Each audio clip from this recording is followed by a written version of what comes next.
Welcome back to 1010's podcast. This is Michael with Adam and Sultry Robbie. Sultry? Yeah. You were all jazzed about your new audio setup over there. Well, apparently that cable's been shit for a while. a long time. I can hear my voice. It sounds so good now. He was over there like rubbing his chest and shit. It got weird for him. Yeah, you were doing the real low radio voice. Radio. Listen to this voice. Robbie Veerhout in the morning. Oh, no, it's Robbie Veerhout at night, baby. In the evening. He's heating it up. What is that? Damn, now I can't think of the MTV. What was that, like, their night segment called? Oh, shit. I'm thinking TRL, but that's definitely wrong. No. Damn it, I can't think of it. Like, was it After Dark? Is that what they call it? Was it that simple? There was something After Dark. I don't know if it's on TV. I don't know what it was. I don't have any idea what you guys are talking about. Bunch of pop culture Some shit. things got weird. That's fair. So anyway, what's going on, guys? I'm exhausted. Are you tired? Dude, Jesus. And as soon as we get done with this, I have to go to work. And for those of you who don't know, we record at night. It's 7:12 right now, p.m. Yeah, and I got to be at work at 10:30 tonight. And I worked most of my day today. Get that overtime money. Do you get overtime money? Oh, gosh, yes. Fuck. The thing that's really annoying is these night jobs, that's time and a half anyway. Oh, plus it's over. And they always throw them in on Thursday night, and then I don't have to work Friday. At least you get Friday off. But I don't really because I'm sleeping. And he's got shit to do this weekend. Yeah, of so course. he's not going to get his whole Friday back. Yeah. That's true. He's going to be out of town. Yeah. Well, at least you got like Water Joe and Rooster Booster. Oh, dude, I've had 2 Kickstarts, 2 Water Joes, and I think that's it today so far. How's your heart? It's Jackrabbit? fine. Have you seen a cardiologist lately? You're lying. I feel No, Don't touch his chest, Robbie. Make it He's weird, touching Robbie. his chest. Oh, yeah. you have a weird heartbeat. It's normal. It's like 1,000 miles an hour. It's fine. I'm fine. Everything's fine. Adam's probably going to die soon. If you die during the show, we're gonna finish the show and then get you to I the would we'll call expect somebody. no less. We'll find a way to make it funny. Well, weekend at Bernie's you. Yeah, Put some sunglasses on you. Take some pictures. Take some Finish Put pictures. me on YouTube. Do some Instagram stories with you here. Instagram stories. I was going to say. Thumbs up with him in the sunglasses. He's fine. That's pretty dark. Everything's fine. It's pretty fine. dark We have for a dark sure. sense of humor. We do. Sometimes. People enjoy Well, it. if we could be really be ourselves, we could say some really inappropriate stuff on the show. But we're trying to. Trying to be professional, Robbie. Yes. We keep it a solid R rating. We don't want to get any worse than Oh yeah, no. We don't want to piss off everybody. We have standards to maintain yeah. with this show. pretty low ones. Nobody, but they're still believes that standards. for a second. But there is a standard for this show that we set out ahead of time to meet, and we have to stick to it so that we don't lose any of our audience. It's going to be a fast show. I'm already falling. Well, we better get started with Adam's opener I'll then. be fine. Let's do Adam's opener presented by Eyes Up Auto Art. So this week I did some more real journalism. I just want to say this is the first time Adam's ever showed up with a laptop. Yeah, I have a laptop. And he's got a this week. fucking spreadsheet open. Spreadsheet. And Did it's got numbers data on and it. equations. There's way more columns on that spreadsheet than I thought there would be. There's like, there's at least 8 columns there with numbers 1, in 2, them. 3, 4, 5. There's 6. There's only 6. That's still more columns than I Yeah, would it's like expect 3 more from you. than I really. I'm just so proud of you solving life problems with math. He was asking about fucking equations. Equations and shit. It Yeah. was simpler than I thought it was because I suck at math, but that's okay. Nah, it's just Excel stuff. You had to figure it out. So basically, you know, we've been really digging at Jalopnik and other quote unquote credible news sources Journalists, as Journalists. they say. lately, and I've as the decided, you know kids what, say. I'm done with that Bush League bullshit. We're going straight to the top, and I'm calling out the manufacturers. Ooh. So I always hear these Ford, you know, it's 40 years in a row, best-selling trucks in the nation, right? So that's what they do. Overly pretentious, arrogant commercials. And so I've always wondered if GM was just a brand and they didn't have their truck sales split up Chevy and GMC, would Ford be able to make that claim? That was the question I had that I wanted to put to the test here. So I went out and I found from... Is it from J.D. Powahama? Surprisingly, they don't have very good data on anything on their website for that sort of stuff. So I found this backwater website that I'm fairly certain is relatively accurate called carssalesbase.com. Carsalesbase.com. Okay, so I got all of my information from the same place to make this slightly more credible. Unfortunately, they only have data for the last 20 years on GMC. For some reason, they had 30 years for Chevy and for Ford, but only 20 for GMC. Okay. So I knocked off the last two. So we have 1996 through 2016, which is only half of what Ford claims, but that's fine, whatever. So what I did was I added the two GMC and Chevy sales figures together, see if the Ford could consistently stay on top that way. Okay. So we're trying to figure out Because if Ford, let's face it, GMC and Chevy, they're the same truck. yeah, for the most part, they are the same. GMC is just kind of like, the luxury package, if you will. I think that they're supposed to be slightly more upscale. I think that's the market that they're trying to take now. Right. Although I'm not even sure that that's necessarily the case. But anyway, when you add those up, Ford is barely even 50% at that point in the last 20 years, outselling Chevy and GMC. What's the last data point you have? 2016? 2016. In 2016, Ford sold 820,799 trucks. Okay. So this is F Series and Super Duty, which I think goes up. F Series is the F-150, and then Super Duty is the 250, and I think just the 350. I think the 4 and 550s are not in this category, but maybe the 450s. I'm not sure.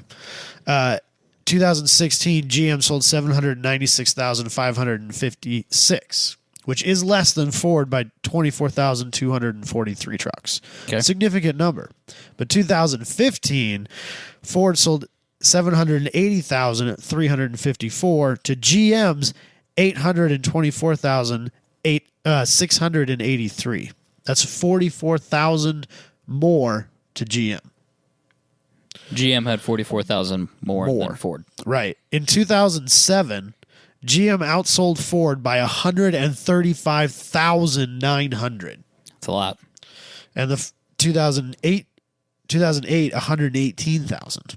So, I mean, some years they're pretty close. Some years they're 20,000 or less, which I guess you could say is pretty close.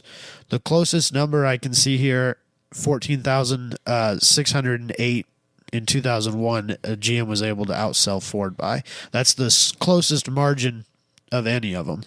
Yeah, but just kind of interesting. If I'm a manufacturer, if I just hired Dennis Leary and Mike Rowe and have them tell people that it's the number one top-selling brand for 40 years, I mean, Mike Rowe's credible, right? Yeah, who's going to question that? Who's going to credit Mike Rowe for president? Mike Rowe for president, which still may be a good option, but just saying. Yeah. It's, the lawyers, I'm sure, got in there and they said, wait.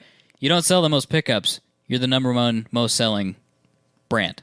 Because we can legally classify GMC as a brand and Chevy as a brand. Right. You are the highest selling And that's what they're doing. brand. It's skewing your statistics in the way you want them to read. It's marketing bullshit. Yeah, it's exactly Marketing what it is is. what that is. So in the last 20 years, 9 of those years, GM outsold Ford as a company in trucks. So 50-50, pretty close. Almost 50-50. Tipping towards Ford. Yes. And we don't know before that for And sure. I don't, obviously I don't have 2017. Right. So Did Ford have is the F-150 new for 2017 or 2016? Which might explain why they outsold in those years. I think the know. F-150, there's a new version of the F-150. I don't know what year it released, though. I don't think it's that new. I think it may not be a new truck per se, but a refresh, which helps. I can't mean, that stuff always helps. But I guess GM did too. It is kind of hard know. to think that way because we are kind of towards the tail end of 2017. So, let's be real here. 2016 model year came out in September of 2015? That was over 2 years ago. That does seem like a long time ago. At least. It seems like it's creeped into July now. Right, yeah. Oh, yeah. June, We're it's getting 2018 We're getting those sales. 2018s in, Get you signed up for one of those.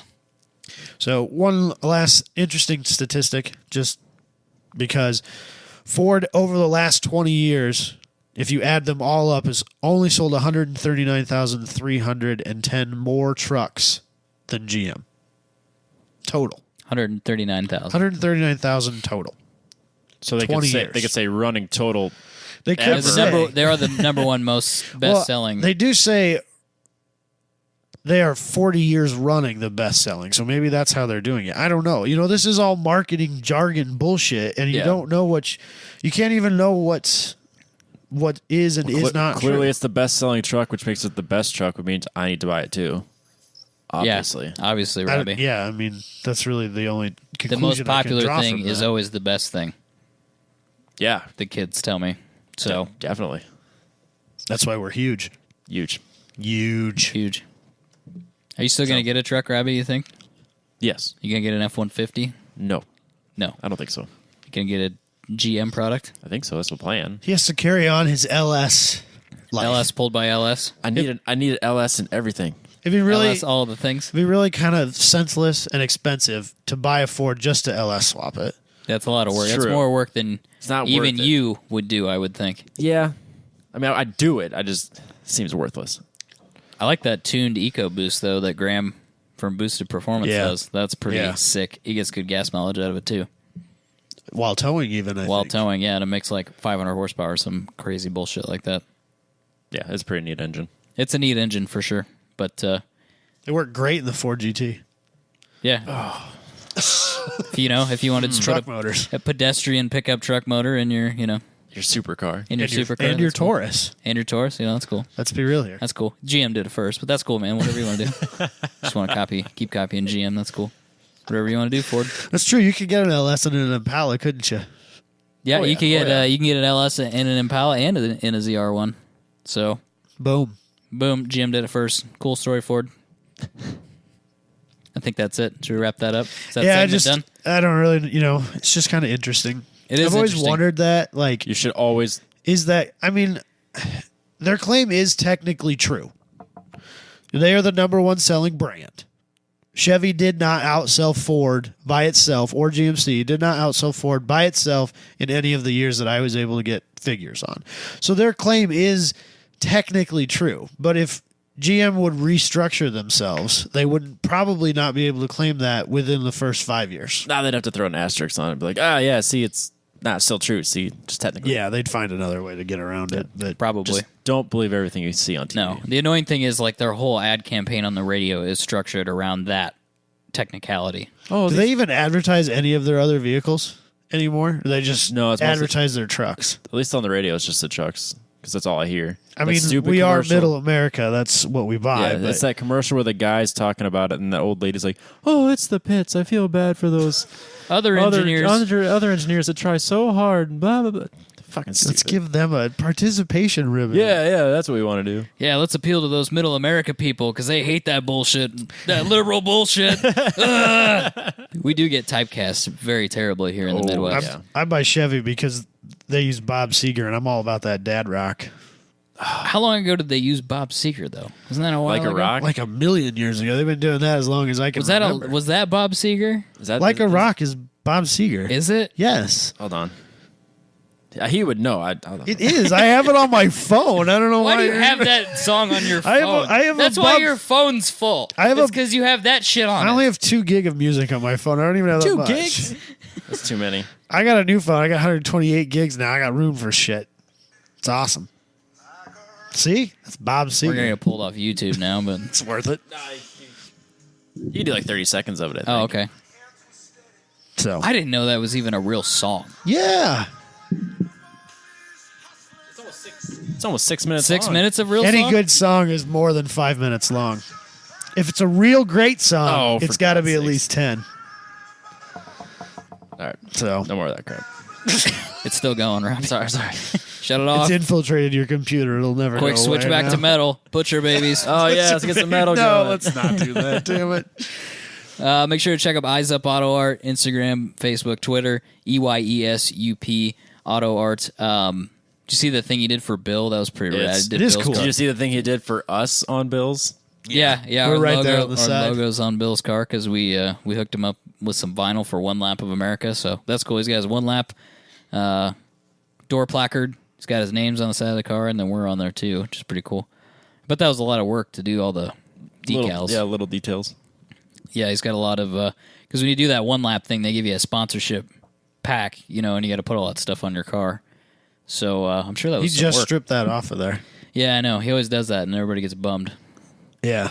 It kind of draws a lot of attention when It you're does just draw a driving lot of to and attention. from work. Yeah, and if there's anybody who needs to minimize attention grabbing, it's Bill. Is he a fast driver? Allegedly. Allegedly on the Allegedly. internet, yeah. Supposedly. Ah. So follow Eyes Up Auto Art, EYESUP Auto Art. Check out the stuff he did for Bill. Send him a DM, and he can do something similar for you. That just came from a picture of him on one lap. So he's got a few other things, too. He's got some LS stuff right there, Robbie. I did know see you- that. Oh, man. I know you enjoy that. Always. Mustangs and whatnot as well. So hit him You up. should just have him do an LS. Just an engine. Like in just a random engine bay. I'll just take a shot of my engine. All right. This is all I Paint want. this. I Yeah, just want. just the engine bay. Now make that carbon fiber look real. Ooh, man, that'd be a I lot. want to feel. I want to feel the texture. Oh, man. You could have him do it on carbon fiber, Robbie. He could do it. Then he could leave it open. Oh, Robbie, there you go. That's Oh, negative there's an space. idea. That's some artsy fartsy shit right there. And that came from Adam. Boom. Wow, that's amazing. Ooh. So we've been busy since the last time we just had a conversation. Well, you have. Yeah, we've been trying to be busy. Well, yeah. We've been working on stuff. I just hang out. Adam's been doing a new job, that's kept him busy. Obviously, Yeah. he's I don't very even tired. remember as what a time result. it is. But Robbie, you've done some stuff. You've done some updates to your car, haven't you? Yeah. Do you want to talk about that right You want me away? to talk about IFO, and then we can talk about your Yes. car because you had Yeah, there's a series of events that led you to working on your car instead of drifting. drifting it. But Thomas and I guess now, geez, it would have been almost 3 weekends ago by Yeah, the by time the this By time the was time it's released. this rolls out, yeah. So I talked to the organizer, the owner dude of IFO, and asked if we could come down and do some media stuff, and he hooked Thomas and I up. So we went down there. It was on a Sunday. It was October 1st. We left at like god awful early in the morning. Like, what time did I get up? Like 4:30 or something. Drove down to Topeka. What's that feel like? Yeah, I know you do it every day now. So we drove down there. I'd never been to Heartland Race Park, but that place is fucking sweet. It's pretty crazy, dude. I don't think I've been there since I was like probably 15. No, that's not true because I went and watched Drag Week there like 3 years ago. So they've got an NHRA quarter mile drag strip. They've got a full 2.5 mile road course with elevation changes. And when you drive into the course, it's that same thing when you go to Speedway. Remember when you drove into Speedway, Robbie? You drive under the track. Oh, yeah. It's that same thing. You mean the Iowa Speedway? Yeah, Iowa Speedway. You drive down underneath one of the corners of the track and come up into the middle. The inside of that thing, though, is huge. Yeah. It's ridiculously Yeah. huge. Yeah. They used to do SCCA Solo Nationals there I could see why. on that skid pad. Yeah, because there's parking lots and skid pads inside the track, and they do Holy the cows. drifting on the inside of the track. On the skid pad. Yep, on the Yep. skid pad, which I think also has like RV hookups on it. It's like you could camp there. Probably. Yeah, I don't know why you That's wouldn't. probably where like the NHRA Top Fuel trucks and stuff like that hang set out. up. Yeah, probably. That's probably where they all set up. That's their pit area, probably. Yeah. So they've got the grandstand, and the grandstand is on the straightaway for the road course, but just on the other side of the straightaway is the drag strip. So there's the two grandstand sides, and running through the middle of it is the road course straightaway and the drag strip, which is pretty fucking sweet. So I thought that they were aren't they one and the same? maybe I'm in some cases they are, but I'm when they put the wall up, semi-certain that the road course joins into the drag strip right after the burnout box, and then the exit for the drag strip is one of the corners. yeah, it is. You can't run both at the same time. No. Because you have to, if you're on the road course, you have to cross the slowdown, like Yeah, you have to cross the drag strip. yeah. Which would be cool. if I you could was run pretty both, sure but that the straightaway, the main straight at that track, was the drag strip, but I it could might be. be. Wrong. Where the wall was, it looked like it was split, but they were touching. So maybe Okay. when you use the road course, you take the wall down. I don't have an answer to that. I'm not sure. But the size of the facility is crazy. It's no wonder. Like a few years ago, they were having trouble keeping it open because it's so freaking big. Yeah, it's quite the place. And there's a dirt oval. On Oh, top really? Of all, yeah, there's a dirt oval like on the other side of the park. Really? I Yep. don't know that I even realized that was there. Yep. So there's a lot of stuff to do, but I could see for sure why it would be hard to make that profitable. SCCA's headquarters are right down the street. Yep. We saw the building, the SCCA headquarters building. But I'm shocked that they still don't do solo nationals there then. It's right not there. big enough. Oh, really? Yeah. As big as that lot is, it's not big enough for what they're doing at Lincoln. Yeah, so Lincoln So- is just a sea of cement. Yeah. If I remember right, it started in Salina, Kansas, then went to Topeka, and is now in Lincoln. But Salina and Topeka may have been flipped. I can't remember. Yeah, details. Yeah, it doesn't matter. So anyway, we get there, we get our passes and everything, and we go in. And I've never been to an import face-off before, but it's I don't want to call it old school because I think that's kind of mean, but it feels like you get that little bit of Fast and the Furious vibe going on because you got a lot of show cars. Is it also a car show? Yeah, so it's a car show. It's the drifting thing is probably newer, and this one was being run by St. Louis Drift. So I think they find a drifting association wherever they're going to go, and they say, "Hey, will you run the drift portion?" And then they don't have anything to do with it. Makes sense. And then there's obviously drag racing. The strip was open, and I thought they were doing autocross, but maybe not. Maybe it was a different one. I didn't see any while we were there, but so yeah, you come in, you go underneath the road course, you come up, and when you come up, you see all the the drag rigs basically they're parked over there, and then you've got all the show cars, and that's that. I mean, that show car scene's not really my deal. Like I know you used to be into it, Robbie. Used to be. I just don't connect with it. It's not really my thing. I mean, there's a lot of the stuff there that I like. I just don't really. Well, even now, like if I go to a car show, I have to walk through and then I'm done. Yeah, I can't be there all day. there's nothing wrong with it. It's just No. not my thing. Right. It's just because it was it rainy that morning? Maybe a moisture or something in the air. So everybody's out there, trying to get everything toweled off, and then quick detail and everything. And it's just like, man, that's not my deal. I go through those and I look at those. I'm like, that'd be fucking sweet on the track. Yeah, that's what I think about a lot of those cars. Like, boy, that car would be fun on a racetrack. Stuff like that. That's what kind of bums me out about show cars. There's some of the stuff that's really well built, and I like it. And especially that Accord Coupe, because I really like Accord Coupes, and I keep more and more people are building those as Is that show cars. The wagon that you posted? Was No, an that thing. Accord? No, that was a Honda. Was that was not an Accord? Maybe it was an Accord. I think wagon. that was an Accord wagon. Was it? That With thing the was fucking sweet looking. Stupid cage in it. Thing was That guy must be a sick. welder because there was a lot of cage there. No roof. No roof. Yeah, so the cage came up through the top of the roof of the car that was missing. Basically, it cut the roof out of it. So the cage came up through the top and had like a ladder bar, and then came back down inside the car. So, I didn't even notice that. I'm going to have to go back and double check that. Yeah, there's a bunch of pictures on our Facebook page for those of you that haven't seen them. He had that crazy star exhaust on it. Yeah. The car was the outside of the car was a little rough, but I think that was the look he was part of the going look, for. Yeah, It was cool. it was really cool. I was- think that was probably my favorite of Oh. the show car things that you posted. Did That you was a find it cool there? look. Yeah, I didn't even notice that cage is Yeah, it's insane, all isn't it? above the engine. Or above the hood. Yeah, Not the hood, the roof. it's really insane. It was quite the deal. But yeah, there's that Accord Coupe too. I like that stuff. I like that Lexus IS 300. I mean, that stuff's cool. There was that really weird. It was a 240. So it was an S13 with 240Z parts on the front and the I back. saw that. That was fucking sweet. Yeah, it was crazy. It's not in those pictures, Robbie. It was on our Instagram. Oh, on the stories? I think it was on our story. Yeah. Yeah. Did you take any pictures of it permanently? Nah. Well, maybe I'll have to go back and look. I may have some pictures in the thing. It was really It's not cool. online, I was going to no. say, you're talking about all this stuff I don't remember. That was really crazy. I hadn't seen anybody do that before, so I don't know if there's a I know, like, kit of some form out there that you can buy, like the fenders, and then you buy the whole front, like the grill and the headlights and the bumpers and all that stuff Yeah, for the I know- 240Z. I've never seen that. I mean, you could do, like, a lot of people do the S15 front end on basically any of them, and then vice versa. Apparently, Kevin Lawrence does the opposite, where everyone does the He goes backwards. S15, he goes back to the 13.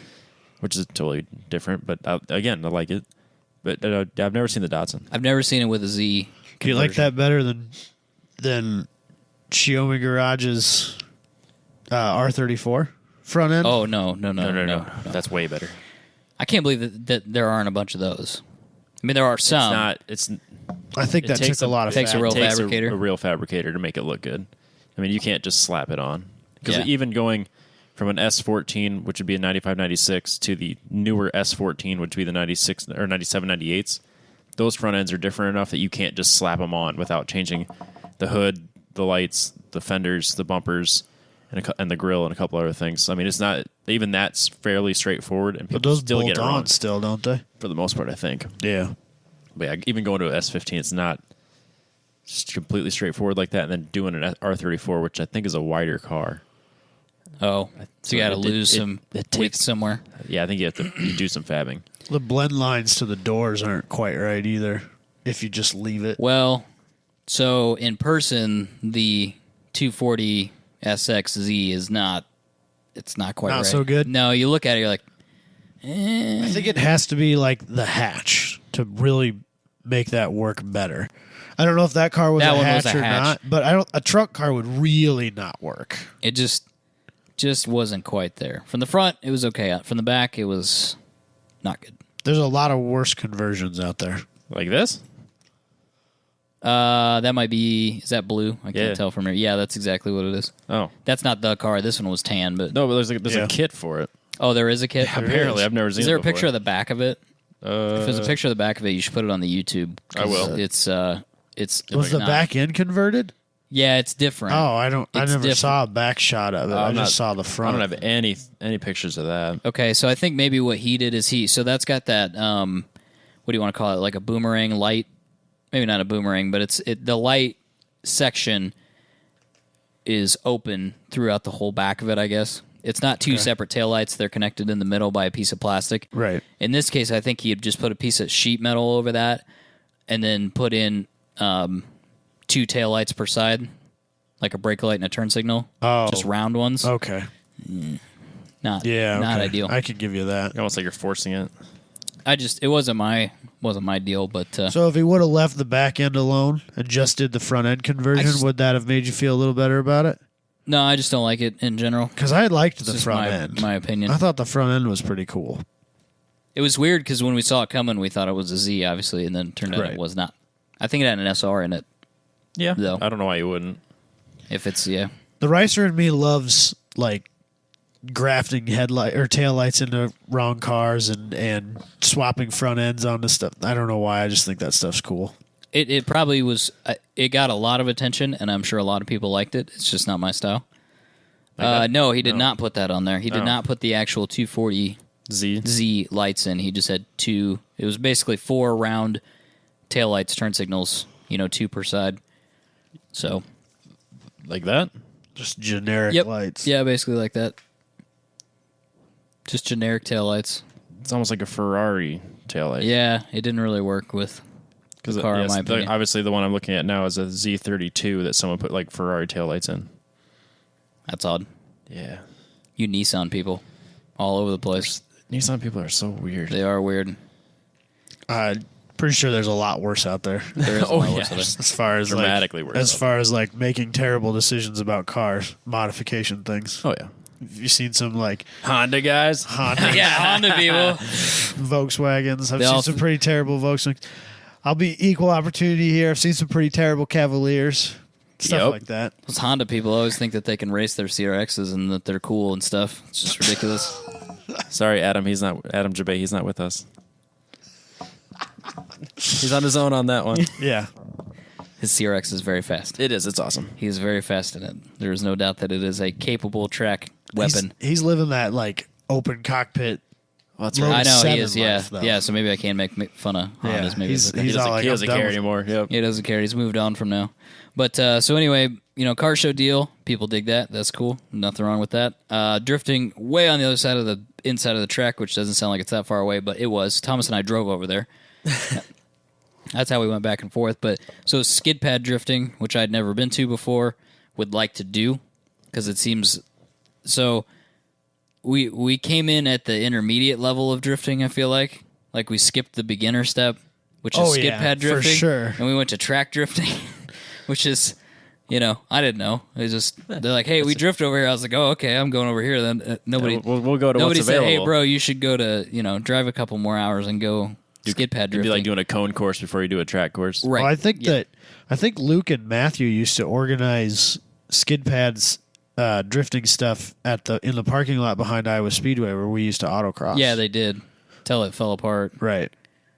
Yeah, definitely. So when they do that, I have some questions here because there's a lot of things that I've watched on the internet and I've been a little bit confused by. I'm lacking some details. Okay. Is there a defined course? Or is it like autocross, except you're sliding? Or are people just out there doing whatever the fuck they want? Okay, let me answer this question with a series of things that happened, Okay. which may or may not answer the question. So Okay. it was the windiest day ever in the history of days on Earth where people were outside and not in a hurricane. Welcome to Kansas. What is it? Stage 1? What's it called? Hurricanes? Category Category 1. one. It was a Category 1 a tropical hurricane. storm? It was a tropical storm outside without rain. It was so windy. I could not believe how windy it was. So what they did is they took these little like mini cone things. They were these orange circles that were kind of conical shaped. Like a hockey puck? No, they were plastic and they were bigger than a hockey puck, probably like twice the diameter, and they're still plastic or maybe rubber. And they tried to lay out a course, and there were a few cones out there, and then there were some garbage cans also, like not garbage cans, but like oil can, the big drums. Yep. Oh, okay. Like a 55-gallon drum type of thing, or a little smaller than that? Big 55-gallon drums. There were some of those out there, and then I think they sent somebody out to try to like drift the course so we can kind of see where it is. And so that was the course. So instead of laying down chalk lines, they lay down tire They marks? just send somebody out and drift it. Just leave some tire marks at each corner that people will follow those. Which, I like it. They should do that with autocross. Everybody should get a little shit from time to time. Drifters don't give a fuck where the course is. No. No. You know what I mean? So, Well, yeah, and I mean it's not timed, it's not judged, No. it's not organized. They're just out there having fun, so Right. it doesn't necessarily need to be set. no. It's literally where the last guy was. If you're close enough to that guy, and then if you're not close enough to that guy, it's wherever you were. That's where the course is. Don't hit the people. But Or see, the what pole. I feel is Or the like pole. how I feel like skid pad drifting would end up with a lot more accidents than track drifting because of the lack of defined path. I could see that. It is a lot slower, for sure. I understand that too. That's mostly like second gear stuff, I would guess. Similar to autocross, I would assume. Yeah. Yep. Yeah, it's definitely the drifting equivalent of autocross. And maybe because of the 240 Big Country Labs face incident. I don't know what you want to call that exactly. The drifting Spoiler incident. alert? Yeah, the spoiler alert incident at KC Drift. That was a 350Z, not a 240. Yeah. Oh, you're right. Whoa, Sorry, it was slow a your 50Z. roll. Yeah, let's not throw the That car- 240s under the I've bus seen that here. car twice now. Yeah, that car was at O Drift this week. I was like, that car's famous. I know that car. Woo! Yeah, he was at Import Face Off, and he was at. Oh, nice. Somebody made a joke on the picture that Michael took of it. It said he didn't even take anybody's face off. Hilarious. Sounds almost like a pun. It's It's pretty close. it's a pun. It's a pun. It's pretty damn close. Anyway, so yeah, I don't know where I was going. They had tried to make some distance, I think, between the crowd and. There wasn't any wall riding right up against the crowd this time. No. Did they have a wall at least? Yeah, but it was a long, long ways away. It was the opposite side of the viewing area. Yeah, which maybe that's just how they do it in Topeka. They keep the wall a long ways away, but I feel like you can be perfectly up on the acceptable. wall. You can be on the wall, but the cars aren't supposed to be anywhere near the wall, which So- is the way that you should Probably run it. probably do it. I could see wall riding at a track because you're at the end of the track. You know what I mean. Or well, like maybe you could have a wall that the people could are behind, and then like a Two walls? DMZ zone, like Yeah. a DMZ, and then another wall. Yeah, you could Like do that. just stay out of here. I feel like that's perfectly reasonable, Sure. and because since it's not on a track and there's not the speeds, you probably need something to kind of up the game. And I feel like the wall riding makes it more exciting and stuff like that. Otherwise, it kind of would get repetitive and boring to watch. I would think. Yeah, I Kind think of like you autocross is not very exciting to watch. right. The cure for that though is that people just ask, like random people ask to ride in your car. That's acceptable, I guess. Which I feel like that there's no reason it shouldn't be. As long as you've signed a waiver and you have a helmet, that's absolutely acceptable. The culture is more like you're just going to walk up to a random person. Hey, can I go out in your car? Sioux Falls' autocross was that way. Yeah. Was it? Okay. Oh, yeah. All right. It's probably, I would say, less less common to get. You have to be like, no, I want a run by myself. Okay. There. Yes. Well, there were people saying, no, my girlfriend will stab me if you ride with me again, so she needs to go out now. Right. Yeah, there that was sort that. of thing There was that happens, going too. on for sure. Obviously, you're not doing it for time, so Right. it doesn't matter if somebody's with you or not. But that Right. culture is not one that we're used to here because we're technically not supposed to have any riders with us in Des Moines anyway. Yep. I think It's that just the rule. I think Iowa region's more strict about it than DMVR, but I feel like that's something that they kind of need to relax on. But It's just autocross. I mean, yeah.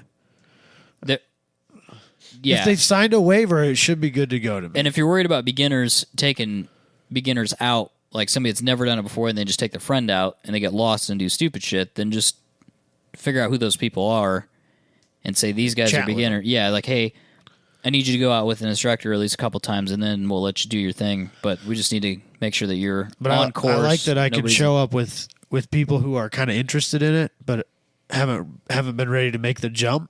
Yeah. And just And come take 'em with out, me. right. Get in the car. Right. You know, I think ride that's shotgun. I think that's good for the sport, whether it's drifting or autocross, is Yeah. putting people in the passenger seat. It's also fun to take your grandparents out and stuff like that. Yeah, scare old people's Yeah. traditionally what you're looking for. Right. Yeah, exactly. So anyway, my point was those guys are driving wherever they want to. It was windy, so like they tried to put up a fence, not like a real fence, but like a flag string, literally Okay. a string with Right, flags on it, right, yep. on those 55-gallon drums, and it was so windy that it grabbed the string with the flags on it and pulled the barrels over. It was crazy. I was like, why is it so windy? Jeez. We should have had safety glasses on. It was so windy. I don't That's know, how windy like it was. Blowing up sand and gravel. Yeah, and shit sand off and the gravel and tires and shit. tires. Yeah. Yeah, it was kind of miserable. So I had like my sunglasses sucked to my face so that I could try to protect my eyes from all that shit.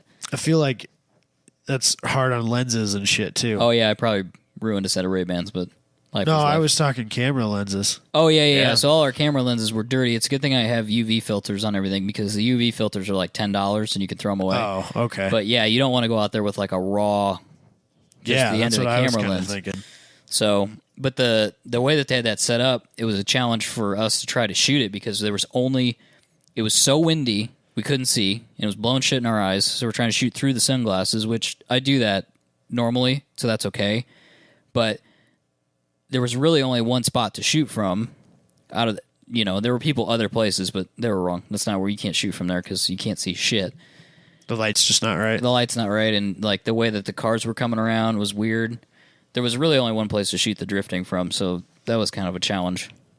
But it was an interesting experience from that perspective, I guess, because I hadn't done that style of drifting before, and then trying to learn how to shoot it, and then realizing there was only one place to shoot it from, and the weather sucked and all that stuff. I mean, it ended up working out just fine, but that's just one of those things where I haven't done it. I don't have enough of that experience to like, oh, okay, I could do this and do that and get these kind of shots. I spent all day trying to get 80 pictures, shooting from different stuff. I was literally shooting through stuff at one point, like shooting through car windows and stuff, because I was like, I can't shoot from this one spot all day. It's going to be really boring, but it ended up working out. It was fine. Yeah. But between doing that, we went out and did a bunch of ride-alongs and stuff, and definitely decided I don't want a convertible RX-7 as my second one, because I went out in Chris's rotary convertible, and I've never had so much shit all over me before in my entire life, because all that car did was take all the shit that came off of the tires and suck it back up inside the car. That's all it did. So you're getting pelted from behind. Yeah, so there's a geez. picture of me. I should send it to you, Robbie. This was early in the day. It got worse. It got way worse than this because I was riding in and out of his car the whole day. My arm is black because covered in it tire? just picked all the tire shit up and brought it back geez. inside the convertible. And I don't know if it was just the man. wind I'm sure was it didn't making help. it worse.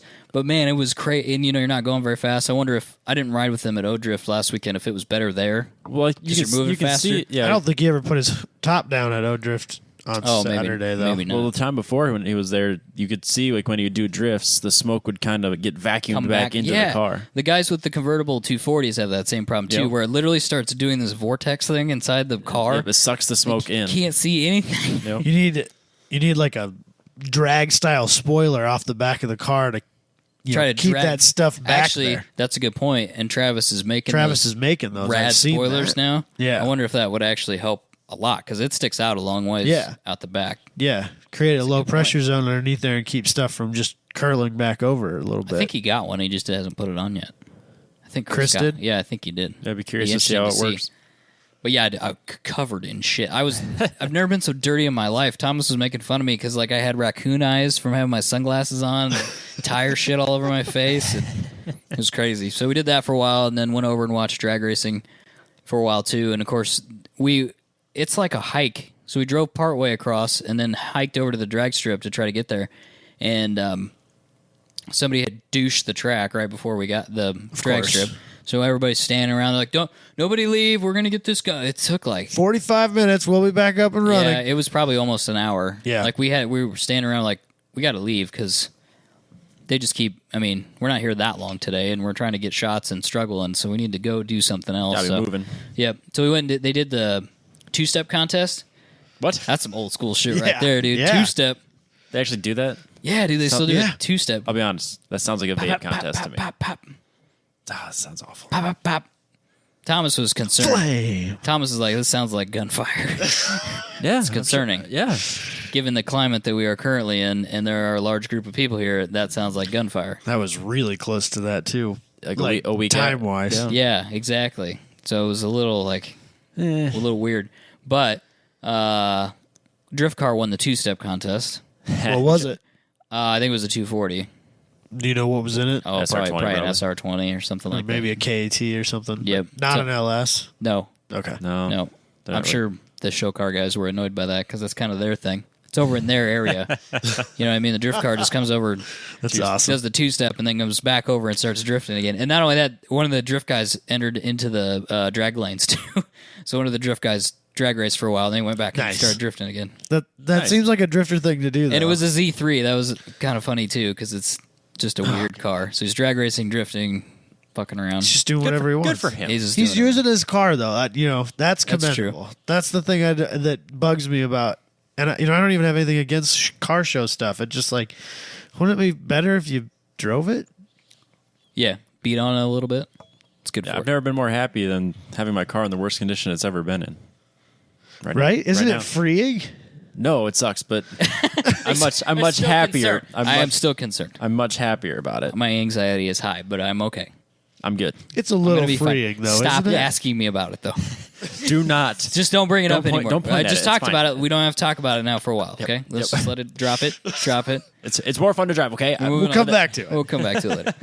And they did the low car limbo.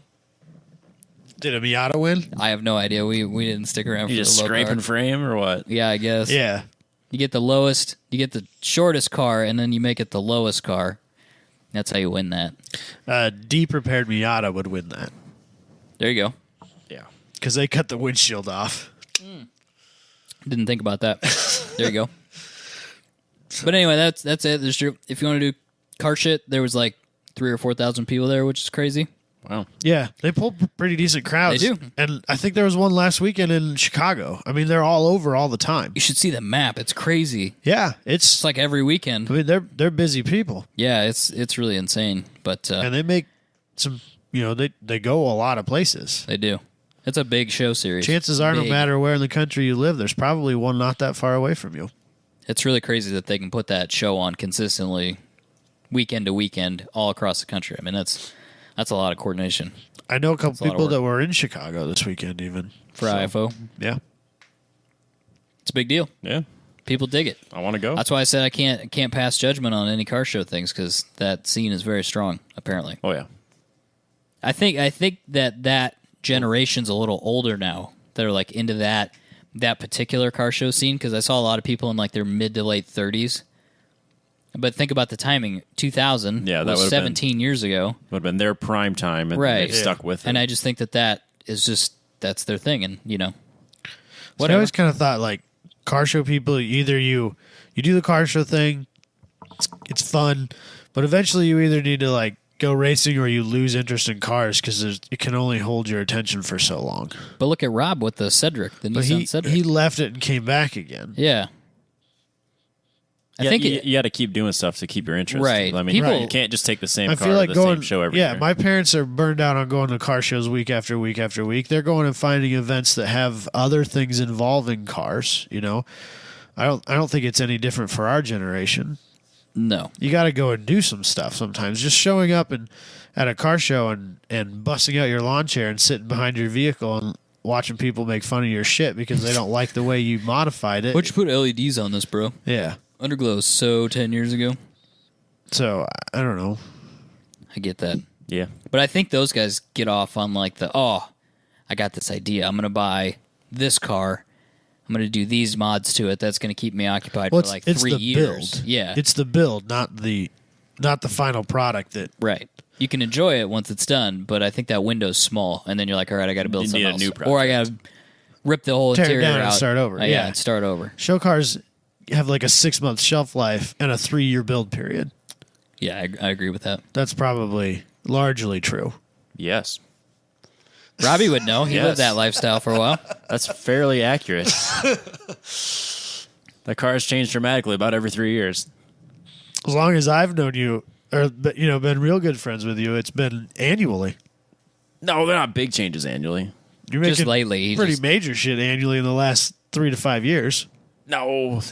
The LS Last swap, the LS swap 3 was cake, years. though. That doesn't count.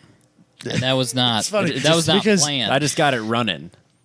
It took him as much work to change the turbo header and put a bigger turbo in as it did to put an LS in it. Same level. I swear of to work. God, the LS just fell in. I just lifted it up, rolled the car under it, and it just all fell into place. so I put this cross member thing in and bolt that shit in. And, look, the engine fell in. I'm not. Look at that. That's I'm not weird. joking. It was so easy. Yeah. It's awesome. I'm the very easy- happy. it's the I'm easy very button. happy with it. It's the easy button that makes 400 horsepower. What are you going to do? Yep. I don't know what to say. Why isn't everybody doing this? So anyway, that's all I got to say. Was That the drag? Did you actually get to see any drag racing? Yeah, you got some pictures. yeah, a little bit, but nothing serious because that whole coat in the Oil track down. thing took like at least took an hour. Yeah, it usually does. And then we left and then came back and it was only like the front wheel drive guys really. There was Right. like some I don't know shit about like drag racing. There was some like street outlaws guy. Drag racing culture to me is weird. Like I don't get it, but I understand that people don't get drifting culture, so I don't get too worried about the fact that I don't get it. But people are like these cars are superstars. They're like A-list celebrities to these people. They're Yes, like, absolutely. oh, it's this 3-rotor, 1,700 horsepower. Yeah. It was, the it's not the FB. What is it? The first gen RX-7. I never remember what it's called. FB. No, they call it something else. I don't know. Anyway, it doesn't matter. People are freaking out. You've seen this on Street Outlaws. You've seen this. He's going to Florida. Blah. It's like, I don't know what you guys are talking about. I don't know what's going on. People are clapping. Woo! I'm like, that's cool. I mean, it's fast. That's cool, I guess. I kind of fanboy out about some of the drag week cars, though. I get Okay. it. Well, I can understand the drag week cars a little bit because it's tied back to Hot Rod, which is tied to Freiburger, which is tied to It's got nothing to do with it. Roadkill. Honestly, Really? I was into drag week. Drag week is the reason I know who Freiburger and Roadkill are. even. Okay. I found that stuff through my interest in drag week. Okay. That's fair. Because my entrance to it's the other way, which is Right. through Hot Rod But Magazine. I grew up in a drag racing family. That's True, what we, yeah. I've made passes at Heartland Park Topeka before. Okay. In the junior? Yeah. It was probably, I would say, what lands pretty high on my mother's list of worst weekends ever.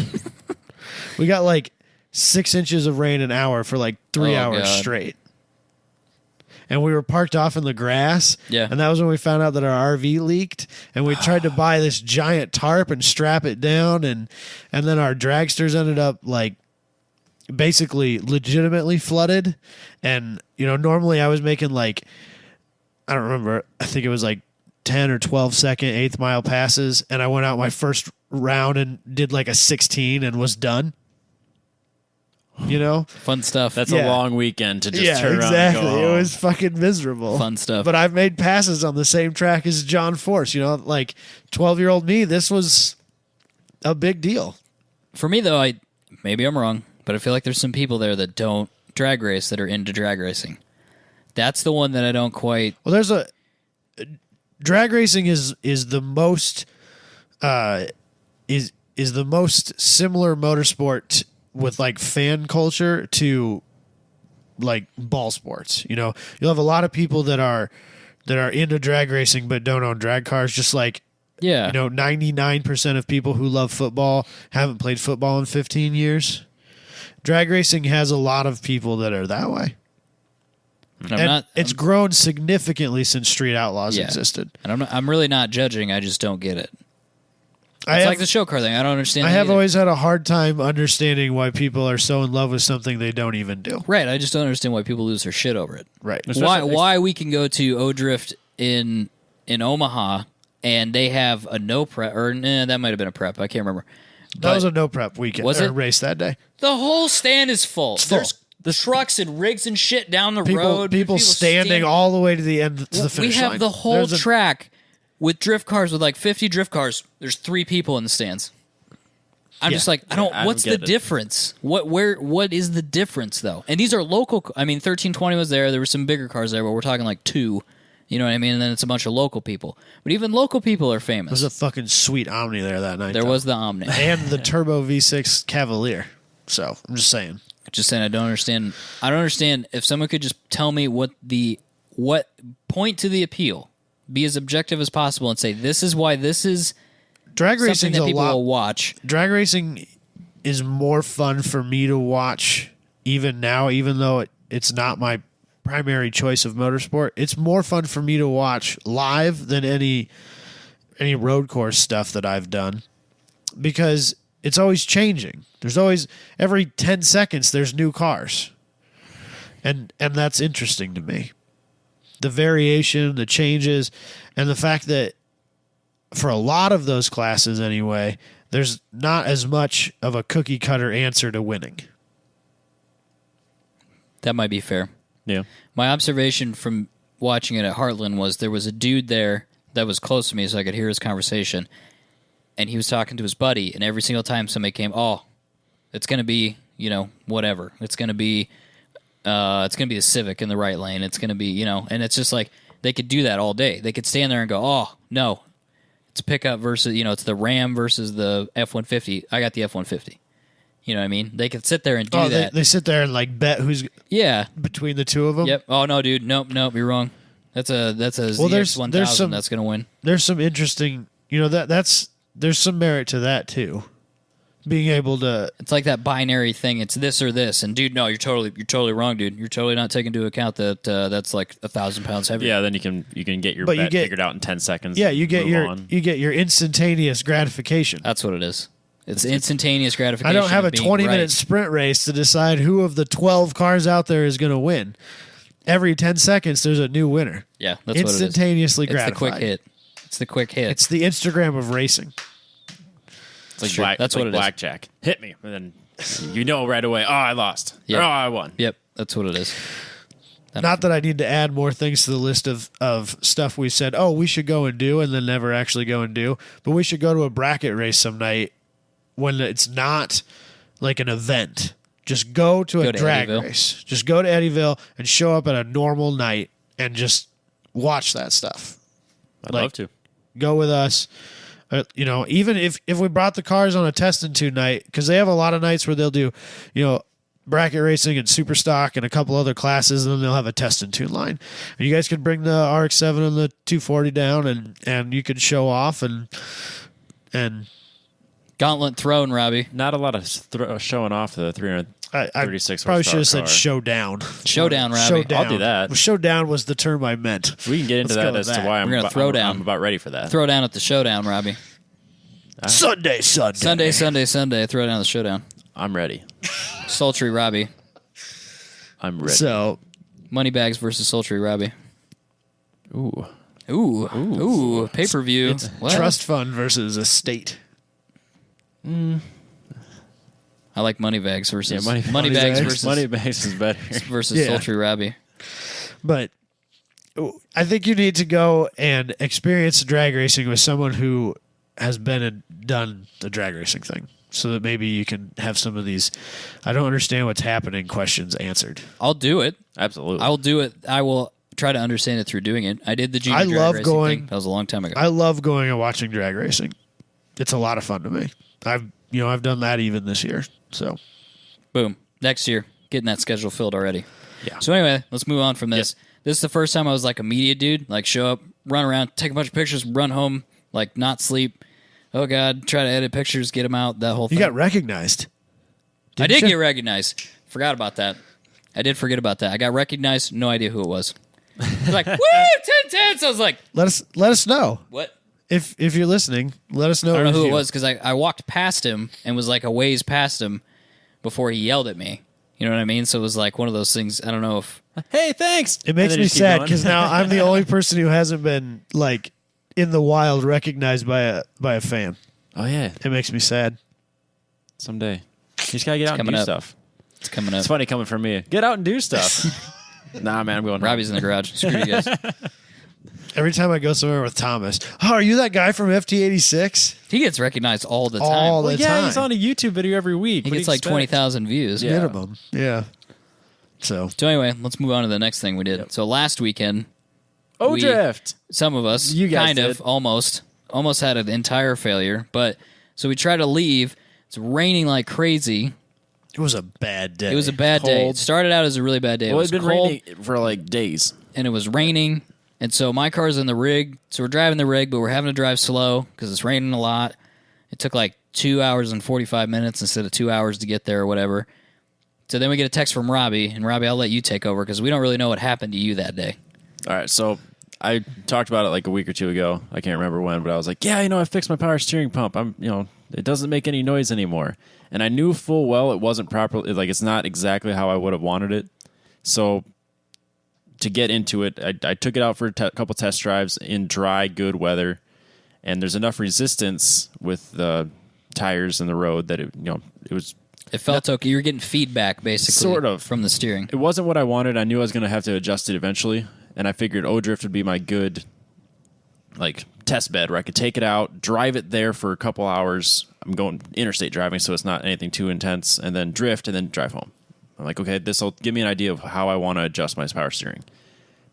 That's great when everything's in perfect condition. So it's raining. So I take off, and my car feels like it's floating. The whole front end feels like a boat, just floating as if the wheels aren't touching the ground, just floating. I'm overcorrecting all day. So if I'm kind of pulling to the right, I overcorrect to the left, and then back and forth the whole fucking drive. So I get to a dare, which is not quite halfway there from our house. And at this point, I've almost gone in the ditch 3 times, and I gave myself baseball rules and said, nope, I'm done. So I go around a big... Three strikes them out. There's a couple curves shortly before a dare. They're big sweeping curves on the interstate. And as I'm going down it, I get feedback to the left, but my car's going to the right. Oh, God. So I'm trying to fix that and adjust for it as I'm coasting into the other lane, Oh, God. right in front of a truck. And I'm like, fuck this. I'm done. I'm not dying. It's not worth it. Like, I put that sticker on my center console that said, don't be dumb, you have to drive home. To be funny. Like, yeah, don't wreck your car, go home, you have to drive it. I'm looking at it going, I actually have to listen to this today. And I sat in a dare for about a half hour. I'm looking up options like, well, if I replace the belt, Try to put a short belt on it. if I put a 52.5-inch belt, can this work? And no, I need to replace a pulley. It doesn't work. It's not that. was gonna It's say, I not don't think that it's simple. that simple. It's not that simple. Need that hydraulic pulley, bro. That hydraulically cooled Yep. pulley. That's what you need. So, but I'm hydroplaning because my tires are literally on their last days. My RS3s are now drift tires. All they had to do was get me to and from Omaha. That was their only goal, and they couldn't do it Why couldn't you have put like the Blizzax up front? because one's backwards.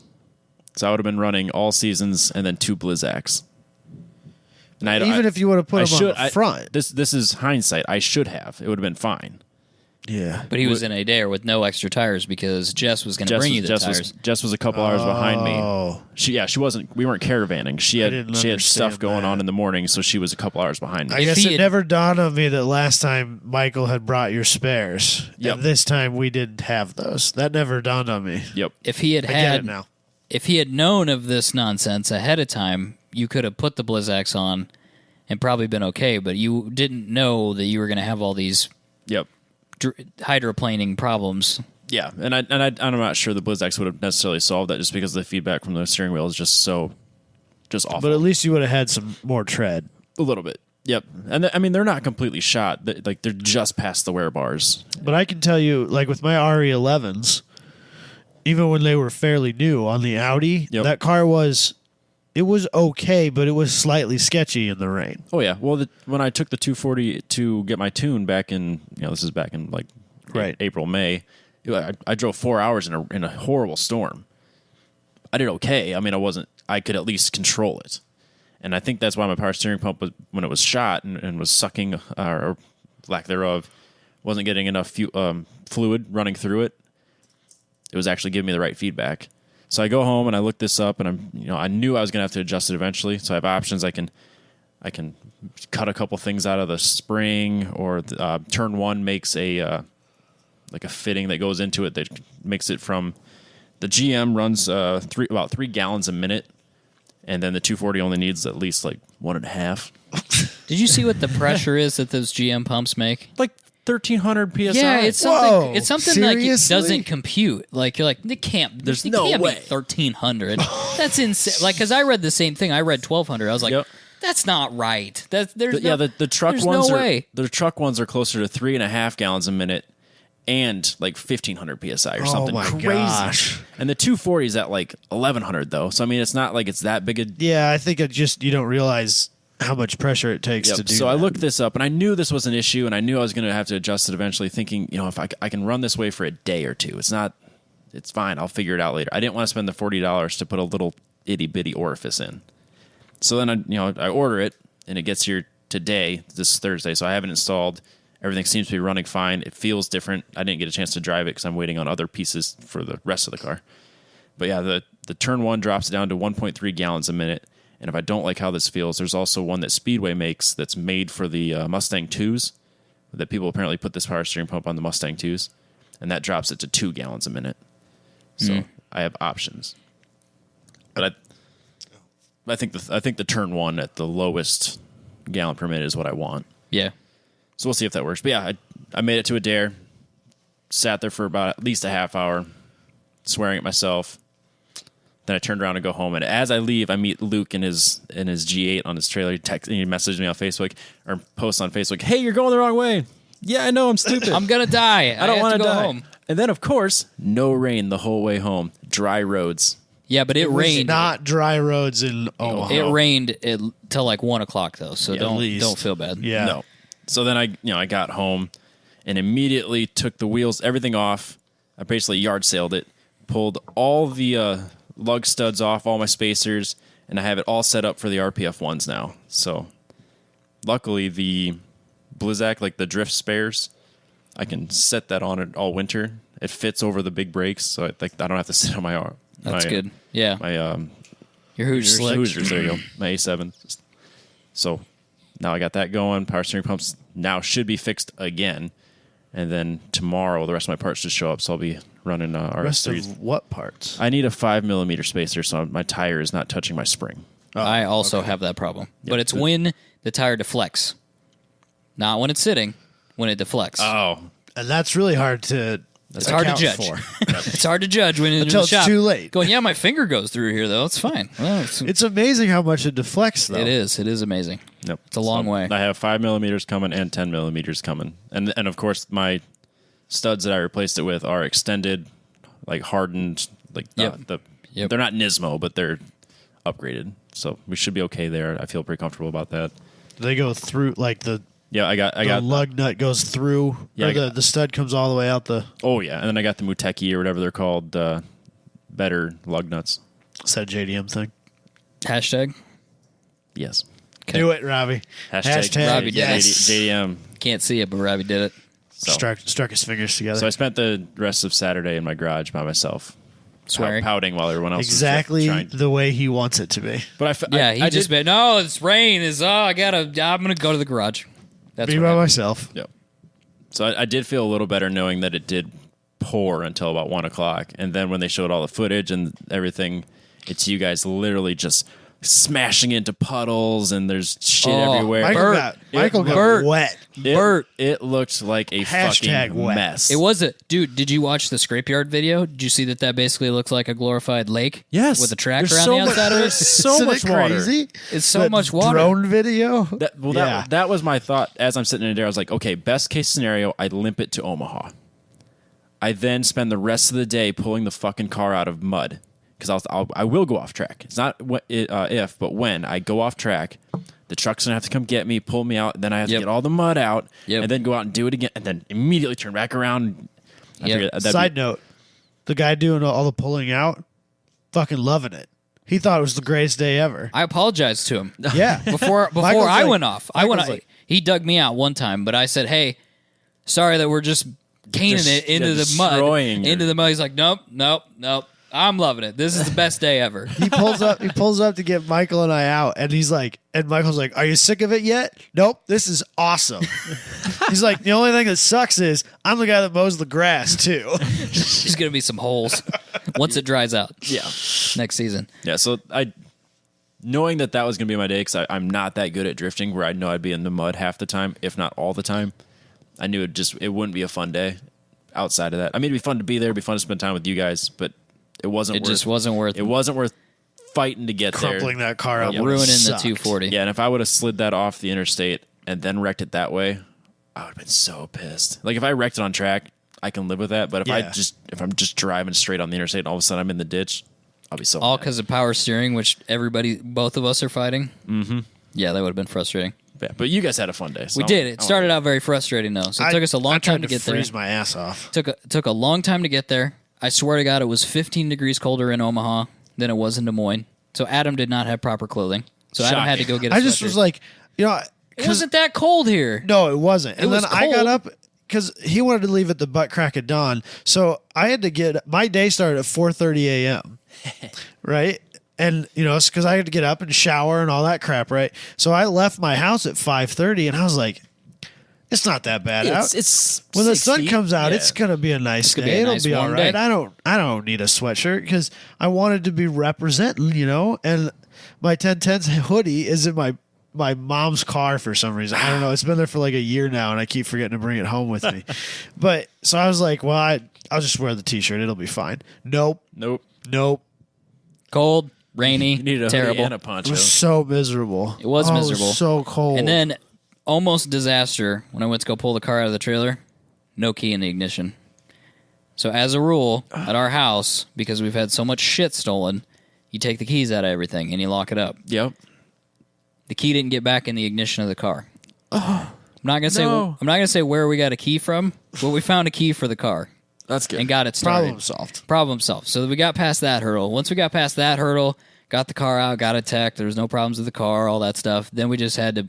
So then I wanted to change tires. Well, we were in the middle of a lake, so we had to wait for it to stop raining, and then we had to find a dry spot so that we could jack the car up and change the tires and stuff like that. There was a legitimate 2 hours of standing around waiting for it to stop raining. Because you were kind of thinking this will be kind of nice. I can go out there and maybe initiate slides a little slower because it's wet. Yeah, you could do it slower. No, it's gonna be ice. It was like ice. Apparently that track is really, really slick when it's wet. I went out after it stopped because everybody's like, "Oh, dude, it dries off really fast." So I went out after it stopped. After it stopped raining, it was still like sheet ice out there, and then you'd hit the mud, gone. You're just gone at that point. You speed up and just slide. Yep, you just slide for about 100 yards. The guy had the longest toe strap I've ever seen, and he probably needed that multiple times. I'm sure. Yep. So anyway, it started to dry out. We had a great day. Tim and Thomas showed up, and Thomas shot a little video, and Tim shot a bunch of pictures, which we've shared on our Facebook page, and everybody's really enjoyed. So that's been pretty rad that Tim did that for us. But so I learned a lot of things. I learned that car is surprisingly fast. I can't believe it. It's a light car That with thing 300 pulls like a freight 300 train. some horsepower, I'd imagine. Yeah. You got to be right there. Yeah, I was surprised. Fast. It's fast. Because when I got in the car, so it's got 4.3 gears in it now, which before it had a 410 rear end. Now it's got a 430. And so it was different. Plus, it's got the welded differential in it versus the worn out LSD. It was faster. I mean, it was faster, and I think I was babying it before because it's the first time the car had been like out. It had 5 miles on it, so I was kind of babying it, getting used to it. You know, we had gone through and done a bunch of reliability mods and put the welded diff in it, and so now it's like, okay, I can cane it. I can get on this car really hard. And then I was like, okay, this car is really fast. If he would have done the track car that he wanted to build, that car would be terrifying. Yeah, it would be a scary track car. I mean, legitimately. First and second are useless. Yeah, you could never autocross that tire melter. I can relate. You could never autocross that car. I mean, I know he's using kind of narrow, hard old tires because they're drift spares, but kind of narrow. I thought you had. Oh wait, the 205s on it. No, so I was you drifting on 205s. You had 255s in the front. Yeah, 235s. I've got some 255s. Yep. Okay. I got some 35. You have too many tires. I don't know what nobody you're knows. running. I have every ratio because I'm trying stuff out, Robbie. I'm trying to figure out what works. Right. So anyway, in the morning I was still timid with the car because I was like, I'm not used to this car, and I was trying to do the back section of the track, which is turn 1 through turn 3, and that's. Everybody keeps saying, "Oh, this is a really fast section. You need a high horsepower car to do this." I'm like, "Well, that's what I've got, so whatever." There, I don't have a rotary, so I can go out there and or a Miata or whatever. But they can do it. It just takes a lot of skill. So I was like, "Well, I can do this section, and this line's shorter, so I'll go out here and do this." And it was frustrating at first because it was slick, and then I was getting used to the car and all that, and then finally it clicked for me. What I need to do, I rode with Bert a little bit. He showed me, he's like, yeah, put your line over here and initiate here and do this. I was like, okay, that helps again to be reminded of all that. And then I went in and did, I think it's turn 9, 10, 11. I like that section now, which I wasn't sure if I liked that section before, but now I really like it. So when we do it next year, I'm going to that line, even though I know it's longer, and do that. And for some reason, I don't know, I think I was with Thomas when I did it the first time I did it. And I don't know if I was just like, fuck it, let's do this, or what happened exactly, but I learned what the term send it means, which is like, I don't know what my entry speed for this corner is, but we'll figure it out. We'll figure it out when we get there, because that's what all the drifters kept telling me. Like, you don't need a speedometer, bro. No, what do you keep talking? Speed? What are you talking about? Do it for Dale. 1,000 horsepower? Just throw it in there, bro. What are you worried about? Like, that's their attitude. Just throw it into third gear and go. That's what their attitude towards speed is. So I was like, well, I'm going to try it. They speak in gears, not miles per hour. No. How fast are you going? About the top of fourth. Yeah. Oh, sweet, dude. Yeah, actually, you say that. So then they switched and did, it's like turn 12, 13, 14. Yeah, I think it's straight. Yeah, it's 12, 13, 14. Yep, so they switched and did that part. Let me back up and tell the rest of the story, and then I'll do that. So I got Thomas in the car, and I did into third gear, hard into third gear, fucking threw it in there, and just hammered it, and it worked. Like, it clicked, and it worked. And I was like, oh, you really do just have to be a moron and just throw it. Just no reckless abandon for throwing shit into corners. And then I transitioned, and I was like, the front tires are going to go off. They're going to go over that rumble strip, and they're going to go off the track, and then after that, it'll be fine. And I was like, fuck it. I'm already here. You just stay in I did that corner. I'm doing this corner too. So then I drifted over that section, and then the big corner, turn 10 then? Is that what that is? No. 11. 11's the last one. 11 came up, and I was like, well, I'm out of my drift. Let's clutch kick it, because I'm an expert now, apparently. So I clutch kicked it, and then that worked too. And I was like, huh. No way. Yeah, I was like, okay, you just have to do this 3 times, and then it starts to make a little bit of sense. No, so even when I remember when I first did it too, like when I would just say, fuck it, like go with the steering wheel, that's when I was getting more comfortable. That's when I knew it was starting to click, and obviously not, it's been a while, but.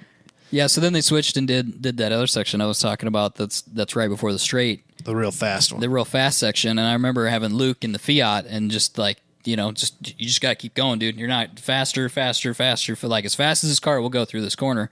And now I've got Tim in the car, and Do It for Dale came in my head, and I got into fourth somehow.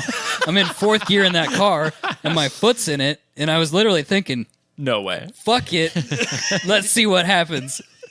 And I told that to Luke, and he's like, yeah, you're probably doing 90. At least. Yeah. Yeah, fourth gear. Hard into fourth gear in that car. Yeah, at least 90. So that's the attitude you got to have, is just whatever happens, and throw it in there. Yeah. And it worked. It did a drift in fourth gear. I think when I transitioned, I spun after that, and then the sun was coming down, and I couldn't see shit. Oh, yeah. We were literally, I was in fourth gear, couldn't see where I was going. Literally, that's what was happening. If Steph's listening, which is Tim's wife, that's not what happened. I was perfectly in control of the car. I knew how fast I had to go into that corner. Everything is fine. Everything was fine. Everyone made it home in one piece. Everybody came home. Don't let facts get in the way of a good story, right? They really shouldn't have run that section last. If they'd run it earlier in the day, that would have been nice because you literally can't see because the sun sets on right the corner. There. It's can't right see. There. And we all had gone off all day long, so all of our windshields had mud on them. They're doing like 7-car trains into the sun at 100 miles an hour. You do it by feel. It doesn't matter. You don't need to look. Dude, holy shit. Matthew Hines was chasing another white 240. I think it was another S13.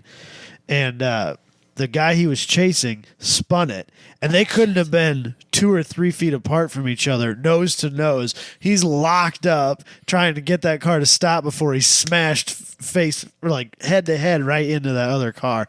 It was close. There were a couple of really close calls on that corner coming into the sun. It was quite the deal. Scary. We missed day 2, which is apparently where everybody ran into everybody and then ran into everything else. Like it looked like day and 2 was a time. people didn't care. Like you think I didn't care. It's the end of the season. It's the last day. I'm pulling this motor. I'm putting wide body on this shit anyway. Yeah, people slamming into walls and into each other and all kinds of stuff. There were people still showing up at what time did we leave? 8? It was 8 o'clock. There were people still showing up at 8 o'clock Saturday night. Yeah, they're there to hang out with friends and then drift on Sunday. Oh, they were going to party. And all night and then drift all day. Party drift. It was crazy. Drift party. So there were at least 1 or 2 Pro 2 drifters there. There were some Pro 2 dudes there. There were, I mean, it was a really good big day. Event. They said they had 75 drivers. That's awesome. Yeah. Sounds low. There was a lot of cars, That's man. a lot of people. I had to give up because we took a break for dinner and then restarted. I had to give up because I couldn't. The track was slick from people going off. Yeah, I'm sure there was mud covered everywhere. Mud. Yep. And everybody goes send it, and they couldn't see the corner, and the corner was covered in mud, so everybody would go off because and it just get worse. There should be grip here, but there's not because there's mud, and then we'd have to get the tow truck out, and it took like 30 minutes to do one run, and so I packed it up, and then I could have gone to the other line, but then I couldn't see, so I was like, let's just car still runs. Yeah, Let's call it a day. I rode with Luke a little bit on the back section, like 1, 2, 3 section. And, even him being a much more experienced driver, we he pitched it into that corner, got halfway through it and realized it was covered in mud and lost it. Oh, I'm sure. As a new guy, you're on an uphill battle. You're not going to win. I was sitting with Tim after we had sat there and watched them pull 3 cars in a row out of the mud. I said, let's not drift the first corner. I know that's not the drifter. It's not in the drifter credo to not drift a corner, like to go around a corner without drifting it. But I said, let's try not drifting it, and then let's try drifting 2 and 3. That worked. Yeah. 1 was just screwed. Yeah. Yeah. So anyway, real quick, Luke's car, you might as well just give up on building cars because he will make you feel like a moron and completely useless. His car, awesome. Yeah, you should Car's maybe work gorgeous. on Tonka toys from now on because cars are too advanced, apparently. He's always like, oh, well, I didn't build this car in a month. I'm like, yeah, you kind of did because Travis had the car for 2 weeks putting the cage in it. So I'm going to give you a month. Which is still a ridiculous turnaround time for a cage builder. Yeah, he's doing it like nights and weekends garage. in his garage. He painted it. Yep. Painted the whole car. And engine out. Engine out. It's a brand new engine. 5 speeds. LS3 TR6060. Yep. Did that swap.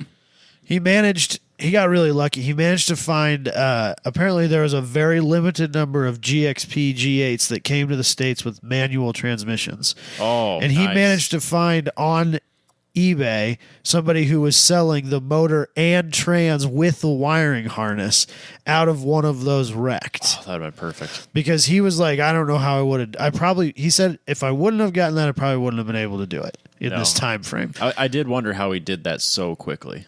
So he managed to get a pedal box, a factory pedal box, and then the factory harness for the TR6060 and the LS3 out of a GXP. Okay. And then he had enough time for Nick to modify his steering knuckles. Yeah, I did see that too. He said he only has about 2/3 of the angle he will eventually end up with, but it was still God's plenty for that car. He was doing just fine, and he loved that. He said this night and day is better than the GTO ever was. Wow. But yeah, you might as well just quit building cars because he painted that. He literally said in his parents' garage, and it looks awesome. He knows where the flaws are, as we said. Yeah, of course. Whatever We that talked was about last week. But he doesn't care because It's a drift car. He already ripped all the bumpers and Yeah. side skirts and all that shit off. he lost immediately. a side skirt, and so on the break, he went out to the opposite side of the track where he thought it was. Yep. And then it wasn't. And then the track went hot, so he hiked back through the drag strip pits, which were flooded. Literally underwater. Literally flooded. Yeah, I like, remember seeing that. Him and like 3 other dudes went out there. Luke's like, I got some beer. Let's go get my side skirt. Yeah, sounds like a great idea. I can drink Luke's beer. And next thing you know, they're rolling their pant legs up and taking their shoes off because they have to hike through 8 inches of water and 6 inches of mud back to the drift pits. It was hilarious when they come traipsing through. So anyway, learning experience. Send it. Yeah, of course. Worked out good. It's all good. It was a fun day still. It was a fun day. I'll be given the uphill battle getting there and whatnot, it turned out to be a pretty fun day. Yeah. I'll be ready for next year. That's all right. I don't blame you for turning around. I really didn't want you to. You wrecking the 240 would have ruined my day. Yeah. Absolutely. I would have felt so bad about that. Yeah. All because you were trying to go to an event. I would have felt like shit. That's why I kept telling you, like, dude, don't. I mean, if you're not comfortable, don't drive out here because. Had it not been raining, I would have been fine. Yeah, you Like, would have been perfectly fine. The steering response is not ideal. I knew that going in. I'm like, okay, I can manage this on dry pavement. And as soon as you hydroplane, it's all bets are off. It's up to the car where it goes. I will say I do want power steering back, so I'm gonna have to change my rack out because my power steering pump blew up. Your rack. Yeah, so I'll have to get that changed. But not gonna say what I'm gonna do yet. So we should save that for another episode. Because didn't we do a project car thingy we're gonna do before? We did a whole episode. Yeah, that's what Like I an thought. event really? calendar and project car. Yeah, so we should do that again. So I'll save that for that. yeah, But I no. want to try to put that back in, but in a different way. Yeah. Try something I can show different. you what worked with my car and show you all the stuff I bought. I'm not going to use a GM pump. I'll put it that way. Ah, nice. What are you doing? Electric. No, I mean, why? Sorry. Oh, why? Yeah. Because it is when you want to transition, I think there's just enough force on the wheels going in one direction that to start to try to correct that out of the drift in that direction that it takes a lot of force. Right. So You kind of got to be able to. yeah, and you got to kind of be able to flick it a little bit. easier, and then because if you watch Luke, did he one hand it in the G8? Because I didn't get to Honestly, I was too busy like panicking and being Fanboy? convinced I was going to die Oh, okay. and getting sprayed in the face by shit because he had his windows down and yeah. we were following I think Matthew and like when I'm the lead side, you just get sprayed with stuff. Yep. So I was too busy just like Trying to survive being blown away by the fact that this is happening because it just feels so unnatural. feels really weird. Well, I think they said when he did it when it was stock that he had both hands on the wheel, which is very uncharacteristic. Yeah, of him. Yeah, Apparently he likes to that's do rare it of one-handed. Yeah. Yeah. You can't do that without power steering for sure. The thing I thought was Definitely crazy about watching those guys and being in that car was they know long before it happens that their front ends are going to go off, and that doesn't matter. That's what I'm saying. They just stay in it. That's what I remembered. Just don't When my front end was going to go off, I was like, what would Luke do? And Luke would have Never stayed lift. in it. Never and so lift. that's what I did. And it turned out okay. just like that FC from South Dakota. His license plate says It does never lift. Never lift. Smart. Learning So. things. That's all I have to say. Yep. Is that it? Should we move on? You wanted to announce something for Adam Jabay. Oh yeah. Let's do that at the end because I got to find that again. Okay, perfect. Let's do the news then, presented by Petrolbox. All right, we'll start this off with Toyota debuts an epic new Century limo, which looks exactly like the last 3 generations dating back to 1967. How can they get away with only refreshing this? 3 times. 3 times. This That's is kinda the crazy. 3rd gen. What was that year you gave me? 1967 was when it debuted, and it's 67. basically never changed. They've added luxuries, so like different power steering, different brakes, Different like, interiors. few electronics, but like the seats look like they're from the early 90s. Nothing's changed on them. Yeah. It's super weird. You know what's sweet about the seats, though? They're wool, 100%. which to me makes way more sense than leather if you're talking about a Luxury? a luxury car. Yeah. Leather's kind of a silly material to make. I think leather is something that they've all convinced us that we need, and we just keep buying it now. Apparently, Alcantara is kind of that way too because it's dirt cheap, but We pay the for world the is upgrade. convinced that it's this luxury material That could be true. because it's they use it in race cars. Yeah, so. it's race car stuff, man. Yeah. You want some race car seat inserts? Yes, I do. That'll be $2,000. Apparently Right. that it's like the cheapest material. So But anyway, I like the idea of the wool seats. I'm down with that. yeah, Yeah. I wonder. I mean, I assume they're not itchy, right? No, it's like a. They it's got to a- refine No, that soft down, wool. right? Yeah, it'd be like- Cashmere, bro. Gotta get that like cashmere. a wool suit. Yeah, wool suits can be very nice. You can Is have a that cheap like suit. is that like '80s Cadillac? Was that It's kind of what it looks like. is that wool? That's exactly what it looks like. I don't know if that would be wool. Because that wasn't leather back then. No. Those they had the.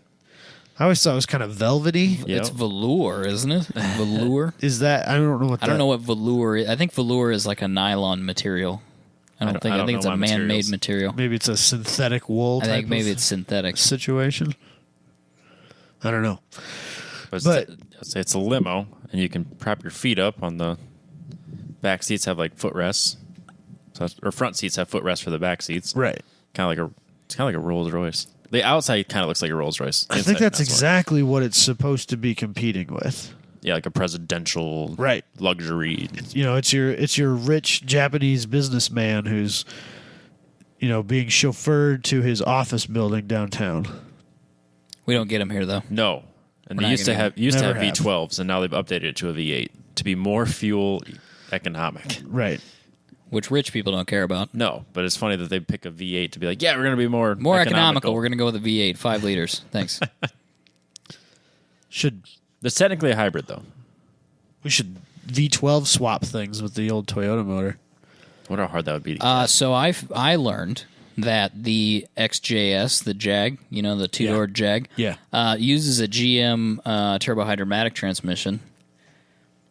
So that means we could put it in random things. We could put it in any GM Not that you product. would ever. I mean, generally speaking, you swap for improvements. Yeah. I'm not sure that would really improve anything. No, it would make it worse, but it would sound... It would sound great. I think it would It sound might good. be worth it though. It might be worth it because I'd like to put it in the Camaro and then go to a car show I feel like you like good guys. if you did something like you've done to the Fiat, where you just throw everything away except the core motor and just start fresh, and you have to do like a standalone. Mega Squirt? Yep. yeah, like get rid of all the stupid relays and It might work. I don't know. mechanical fuel injection and bullshit stuff that's on there, and just like modernize it a little bit. Like it'd probably be fine, right?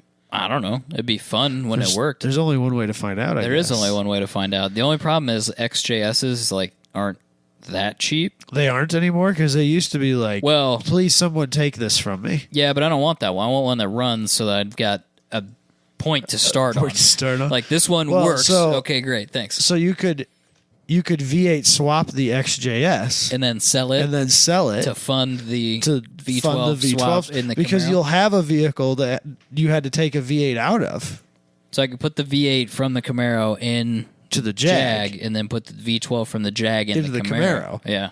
Problem solved. And then get rid of the Jag. Yep. right. That's a win-win. It's You something. make It's something. you definitely make the Jaguar. Somebody more, won somewhere in there, Robbie. I don't know who it was. Probably the guy that bought the Jag with the V8 in it. Yes. He won. He won. And somebody else did the V8 swap. He's winning. I don't think I'm winning. No, you got the you worst. called- You got the raw end of the stick on that one. But If you you're called happy about it. jagsthatrun.com and asked them for a V12 Camaro swap kit, do you think they could hook you up? They'd be like, okay, Wait, what now? hold on a second. Have you talked to your psychologist about this yet? What about your family? What's your your- financial I was situation? going to say, look or like? your banker? Right. Have you talked to your banker about this? It seems cheap. It's not. I guarantee it. But it'll bolt onto the transmission I already have. It'll be fine. We'll figure it out. Can't be that hard. I'm the guy that talked about putting an LS in a Maserati, so, take everything I say with a grain of salt. And frankly, That'd be a much easier swap. I don't know. it kind of maths out. Looking into it more, and it probably maths out. I think it's a lot of fabrication. I think it's a shitload of fabrication. No. I don't think I don't think you're going to get the transmission in there as easily as you think you're going to. It's just a transmission. It's You not, can't, Robbie. it's not- A T56 is fucking huge. It's the size of that couch. They're so big. No, it's not. It's the same They're size big. as a 240SX transmission, basically. I'm used to turbo hydromatic He 350s doesn't. and He Fiat doesn't transmissions. know. They're he tiny. doesn't know. How do They're I not very know? small. They're 'Cause you very haven't small. seen how small some like every other transmission on the planet is. I'm used to everything being big. Nah. They're very The only- small, like, Robbie. literally the T56 and then the 240SX. It's the T56 is just rounder. That's it. Especially if you get a TR6060, that's even bigger. Those Is things it are really? huge. Yeah, Is they're it? freaking massive. But you get like an old 3-speed. They're not. No, they're tiny. They're tiny. teeny tiny. Especially Yeah. power glides. They're Yeah, tiny. That's why power people glides. swap That's power why glides. people love them. They're tiny. Yeah, they're like shoe boxes. They're bigger than that. People Oh, put yeah. power glides in Trailblazer SSs, man. People are out of No their mind. way. Yes, It's a drag racing thing. but then they daily them. Well, People are crazy, man. the guy I don't that know owned what's your going car on. before, he dailies his That's true. turbo LS swapped He- power glide Yep, true. True. RX-7. True. He did. So, but that's a drag racing thing. You just have 2 gears. Apparently, less gears is better. Well, yeah, I don't know. automatics win drag races. Everybody knows that. Well, yeah, but a lot of them use power glides because there's only 2 gears. So there's only one shift you have to make, and that's less time not accelerating. That'd be If a you lot. can get the gearing correct, that's the fastest way to be. Yeah, I get that. Because the 240, I'm slow because I synchros route, so it's first, second, Oh, third. There it is. that reminds me There of the it other is. thing I got to work on. Fourth. It's like shifting a truck in the RX-7. You need a short It's so shifter. far. You need a short shifter. It's so far. I got to get that fixed. MGW makes a really good one. Do they? Yes. Oh, did you look at Luke's short shifter? This is a Yeah. little off topic. Yeah, but like barely. it's just, click, click, click, click, click, click. I was like, you're gonna miss a gear, dude. I swear to God. It just barely sticks out above the console, You can, too. yeah, you can get a little carried away with short shifters. I think is the takeaway from I that. knew a kid in high school that did that. He had a short shifter on his Honda Accord, and he fucking cut it in half, and then retapped it Yeah. or whatever. Yep. And then it was half the throw. So it was a short shifter, and then he shortened it. Yeah, cut it. Yeah, so it was. He effectively shortened it by Yeah, half. he cut You it gotta in like half. reach down inside the console to grab it. Yeah. But it's so short, bro. It's so much faster. Bro, you just reach down and grab the transmission, and that's how you shift it. Not in a Honda. You There's don't. no way it was That's true. faster because he would have gone second to fifth all day long. Second, fifth. Yeah. You can you can buy those ones that have like 25 and 45% reductions. And I've known multiple people that have bought those and put it on the 45%, and then like a few weeks later they'll switch it back to 25 because it's just too much. It's too short. Yeah, because if you're missing gears all the time, or like, I don't know. The MGW one I have is, I don't know what the percentage is, but it's Right. a short shifter, but it's not, It's not a fraction too of an much. inch. It's not too much. No, I can find my gears. Besides That's the good. granny shifting part, that's on me. You gonna do anything about that this winter? Just say yes or no. Don't tell us what you're gonna do. I don't know. You gotta save it. You don't know. I don't know It's if a dilemma. I honestly don't know if I want to pull the engine this winter and then replace the trans. It's a You don't have to tradition. pull the engine to drop the trans. It'd It'd be way easier. It'd be but you so don't much have to. easier to pull the whole thing out. You know, Robbie, if you just wanted to make your life easier, all you have to do is ask. Michael and I will set aside time to come and help you pull that motor out. It wouldn't be No. that big a deal. Especially with the heated shop now. Hell Yeah. Pulling that's easy. I'm not saying it. I just don't know if I want to take the time to do it this year. Maybe I'll do it next year. Maybe not. I don't know. Robbie loves pulling engines. I give him till January. It's probably true. Yeah, next week he'll come back and be like, well, I accidentally, I was just, like fixing the steering, and next thing I knew. I knocked a radiator hose the off. motor Next thing I was knew, just the whole sitting next to the motor car. Fell I don't out. know what happened. I ordered the T56 rebuild kit, so now I have to. Yeah, Black Friday, bro. It's Black Friday Someone's sale. going to Black Friday sale, and Dutch Robbie will have to buy it. Oh, if you see It's a not T56 expensive. rebuild kit, It's not expensive. how much is it? I think like $350. Would you do it? Yeah, it's just gear. I guess if you get it apart and you can't get it back together, then you could take it to a guy. Yeah. It's witchcraft in there. Transmissions I've scare done me. automatic transmissions are witchcraft. Those are true witchcraft. Manuals aren't that. You know what? bad. I've I done thought that. the clutch I pack. did that in school. I thought the clutch pack diff was witchcraft too until I took it apart and went, "Oh, now I get it." it makes okay, sense never now. mind. Yeah, probably. I think it's just that, but bigger. We'll see if I get everything I've been. I really don't have a whole lot of projects to it besides bodywork. So Cage. That's where it starts. Ooh, That's geez, where it that's starts, Robbie. Roll bars. should get a cage. You should get a cage, Robbie. I should get a transmission that Cage. works. Get that cage, Robbie. Gotta do tandems, Robbie. Let's get a couple amateurs doing tandems. No, Robbie. I'm not worried about my body panels. I am. He wants to put some white on your doors. I want to put some black tire marks. I've gotten threatened by so many people. I'm gonna put some fucking tire marks on that car next year, bro. I'm gonna screw up that white paint, bro. Oh, that's awesome. We'll see. Anyway, let's do. We the were next talking thing. about a Toyota limo at some point. Yeah, we're done with talking about the limo. Who cares? Do you get, I don't. You can move on. we Robbie, can that's we can fine. talk about more transmissions. Then Toyota's making a successor to the GT86. Toyota, you say? Yeah. What's Toyota doing, Robbie? They're making a successor to the GT86 that has a dual manual automatic gearbox. First of all, I think the car looks sweet. It's like a weird little mini super thing. Yeah, It's I would say slightly better than the 86. I think it's slightly uglier. Do you think it's dumb looking? I think it looks good from the back. I'm not saying I don't like it. I'm just saying I think the 86 look better, in my opinion. I think it looks good from the back, and in the whatever you want to call this rendering or model or whatever this is, it's got a target top, which I'm all about. Yep. I dig that. Big fan of that. I feel like they took some design risk with this, and if it ever goes into production, they probably won't. All of it will be taken back out. I wish for that they sure. would do that car, though, because I think it would be cool. It'll just- Aftermarket would go crazy It'll with that. just look like a mildly facelifted 86 when they're done. Probably, with it. and it won't have this transmission either. No, for sure not. But I think it's a cool idea. It's a automatic. It looks like an automatic transmission because you got selector buttons for the gears, park, reverse, neutral, drive. But then you have a manual switch, and then you have a manual gear lever.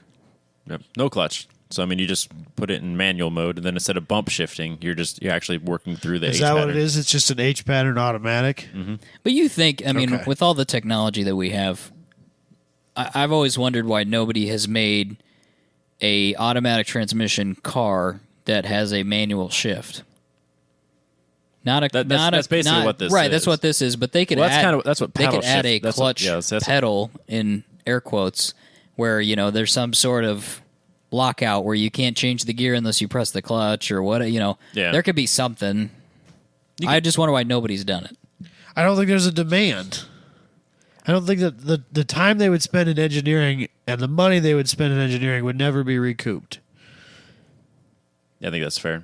Because I mean, the people that want a manual are just going to gonna buy a manual. want that would just get a manual, and the people either want automatic or they want the paddle shift. They just get the paddle shift. Yeah, it's I just don't think Or they would sell Or them. how about this? You got a manual transmission that is manual, like the F1 style ones, yep.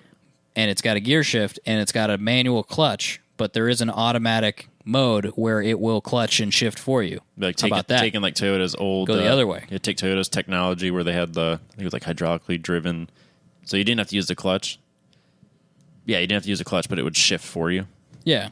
So take It take doesn't- that technology. Right. So you got a manual transmission with an automated mode. So if you're lazy, you just click drive and it, Or you're stuck in traffic. Yeah, I think and then that's the market. yeah, there you go. You're city folk that still want a fun weekend.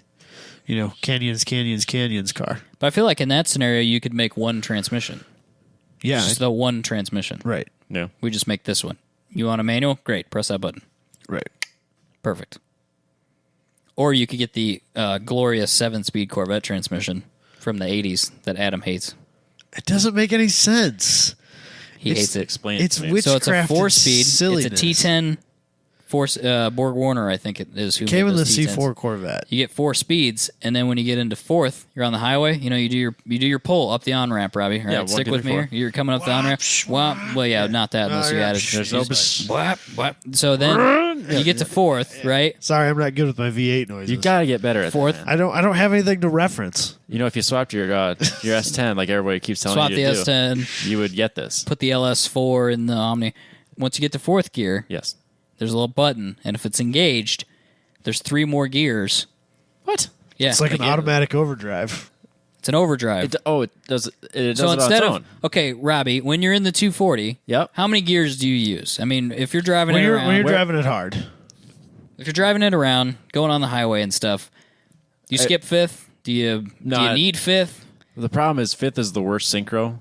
So Okay, I so you're guess. skipping 5th for sure. if I'm going above 75, I go to 6th. If I'm below 75, I stay in 5th because that's where it's happy. But I hate going to 5th because it's there. It is. Found it. So in this scenario, you would be in 4th, Yes. then you go hands off. Automatic and overdrive. then it goes to 5th, 6th, and 7th on its It own. does its overdrive thing on its own. It chooses the overdrive that's right for the speed that you're driving at. And Just set the you cruise figures and it out. Yep. interstate. Yep. Yep. It'll drop down, to pull you up the hill, and And you want the exit? Hit the clutch, drop a Yep. gear, let the motor Yep. slow you down. And I assume that these gears are really just for It's economy. There it Yeah, is. it's for Yeah, driving fuel at economy. driving at highway speed for sure. no, Air no. quotes economy. It was It is the an 80s after Corvette. all. Yeah, Yeah, I think it's a good idea. It's I not like the- it. It's not the I worst like it. idea in the world. It's definitely not the worst idea. It's Well, not, well, but let me- my issue with it is that it's an 80s transmission, which means that it probably doesn't work well. The whole idea. The you could T10 update that it. it's based on is a good transmission, though. People like that transmission. Yeah, people who haven't driven better transmissions like those transmissions. Throwing gauntlet down. People throwing who the haven't down, driven it's like cool. a No, modern it's totally cool. T6060 or something like that. But My thing is, those other gears in my transmission now after driving it on the, that stupid shifter. When I was trying to buy a shifter ball and they say jail, county, prison, whatever. oh god, I Yeah, don't yeah, like it's those. dumb. It's dumb. That's what those gears actually do in that car, which is annoying because those gears are they're just there to get you in trouble. Like, just don't be in those gears on the highway. I've decided use it to go into 6th to be on the interstate, and don't be doing pulls in those gears. No. You'll for sure lose your license. When I had the TT, I don't. You never. I don't think I've ever made anything above a 3rd gear pull in that car, and I had 3 more gears to go. You get all the way to 3rd, you drop it into 4th, and then you skip it over to 6th. Yeah, exactly. And then you wouldn't have to do that skip to 6th. That's all I'm saying. Brilliant. Ahead of its time. I don't know that I underappreciate it. ever used 5th gear in that car.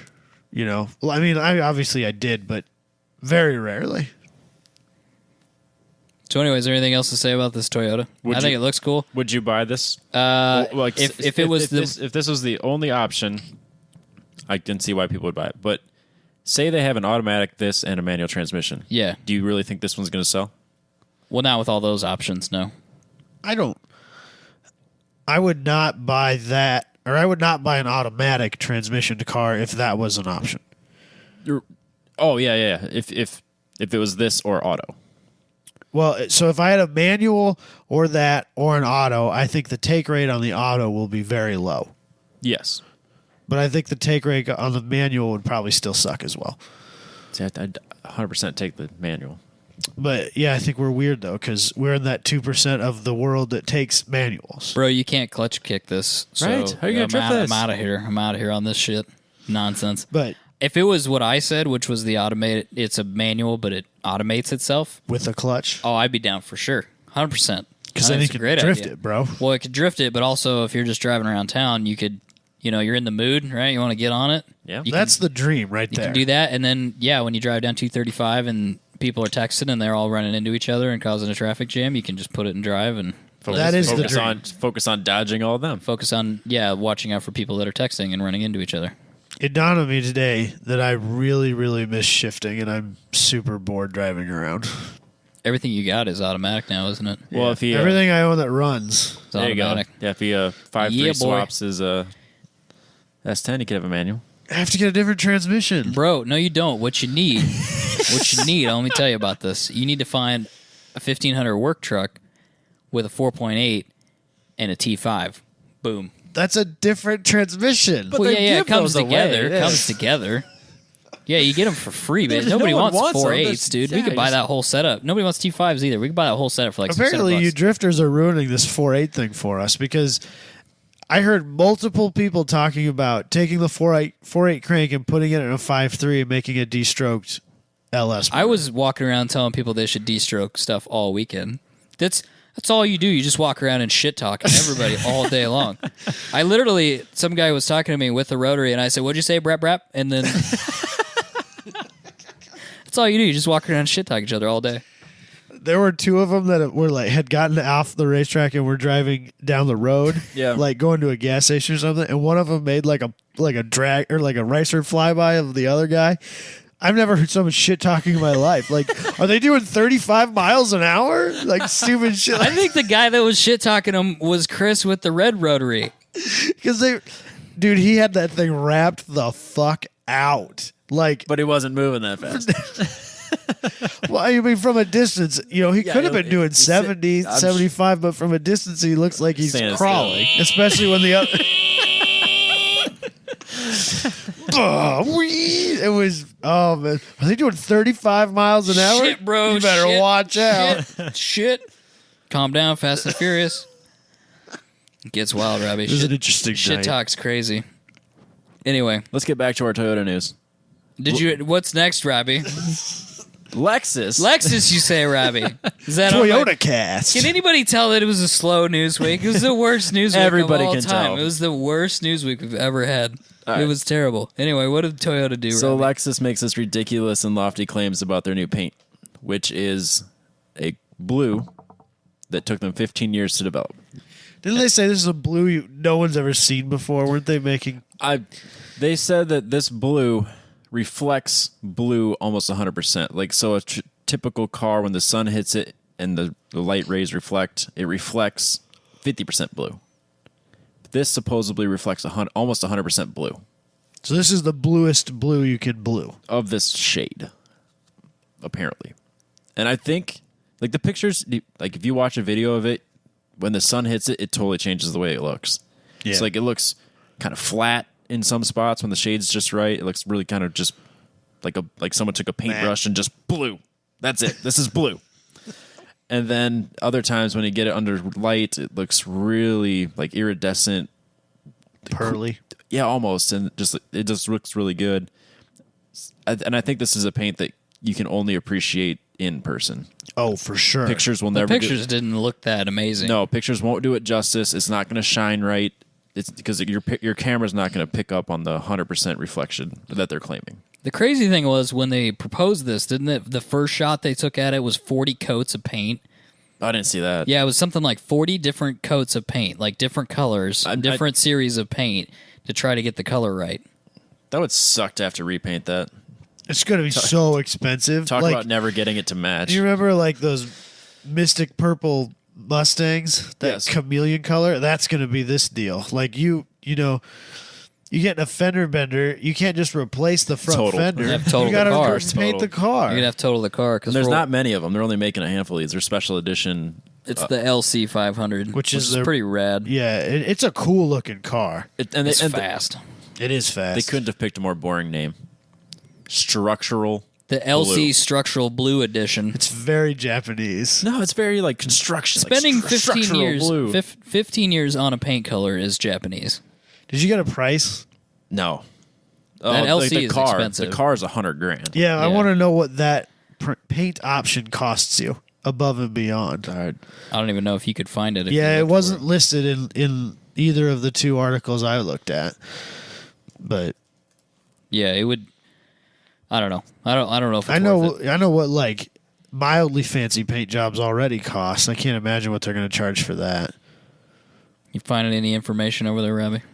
No, all I can see is that it has 300 billion blue pigment flakes. I don't know what that means. Okay. That's Bunch of jargon. I don't have any prices. Sorry. So lot. I assume that 40 coats of paint that was just round one, That was like first stab at and it. they've refined it since then. They said they're down to 7. Yes. Well, I remember. That's still ridiculous lot of for a paint. factory paint. Yep. Well, like I mean, there are paints out there that are tri-coats. So I mean, it takes 3 layers. 3 layers, and you got to Yeah, but- adjust right, and you have to have the layers right, or they don't match. So you have your fender doesn't match your door, which is a pain. You're not getting a lot of those from the factory, though. Tri-coats, I wouldn't think. you'd be surprised.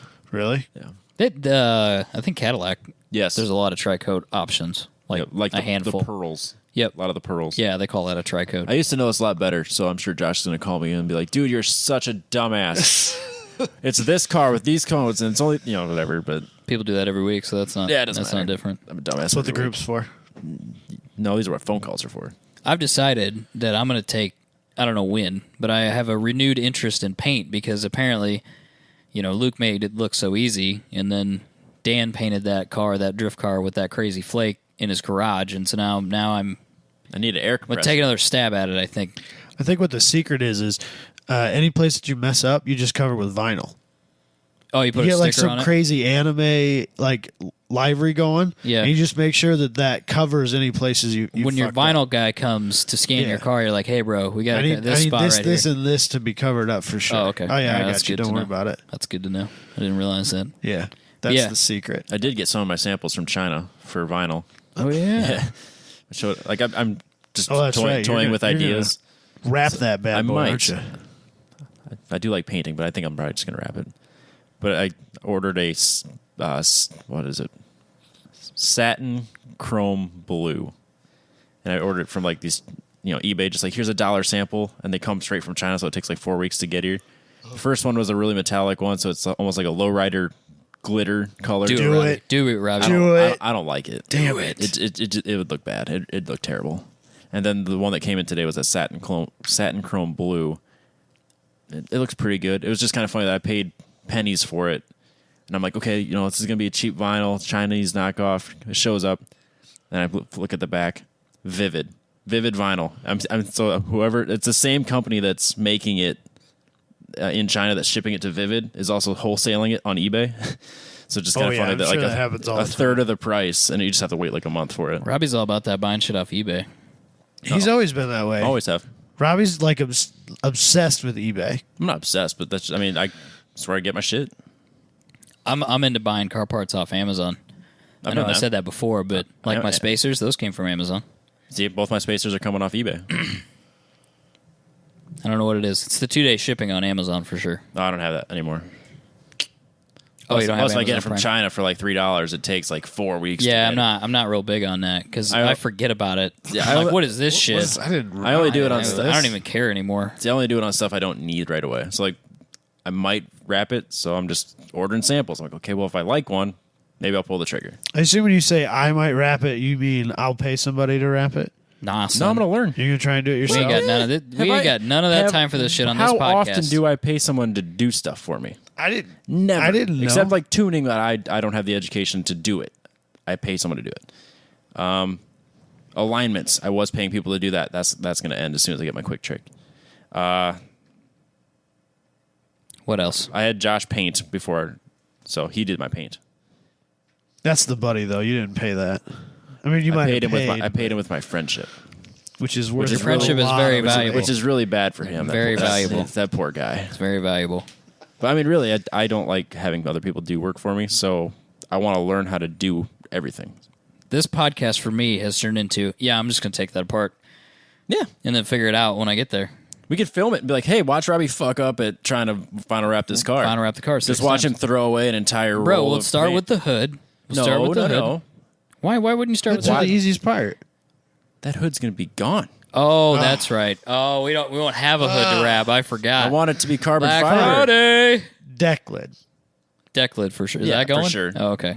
Or maybe the roof. The roof would, but you want. No, because I don't know where I'm going to burn the lines at. Yeah, 'Cause that's it- true. 'cause it- So let's wrap the trunk first. trunk would be the easiest. Yeah, that car's not going to be. I'm not going to feel warmed up by then. Remind me not to invite me on that day. The day you do the transmission, I'll do that. You should come help me with this. With final the wrap? Yeah. Come see Do you my have a house heat for once gun? finally. You have a heat gun? Yeah. Okay. And like a whole fuck ton of squeegees and I actually ordered that. okay. All right. So I'm dead serious. If I decide to spend the money on vinyl wrap, I'm ready. We'll do it. I feel like if I ever came and visited you, I'd have to park like a mile down the road and like walk in from the back because I wouldn't want to like risk Being seen by hurting your property values or getting no, you your in new trouble vehicle- with the HOA or something like that. I still have not been invited to an HOA meeting. I don't know if we even have one. probably not. No one Those cares data. about anything. Kids just ride their 4-wheelers on my lawn. It don't matter. Whatever. I'm Also, there's no back way into my house.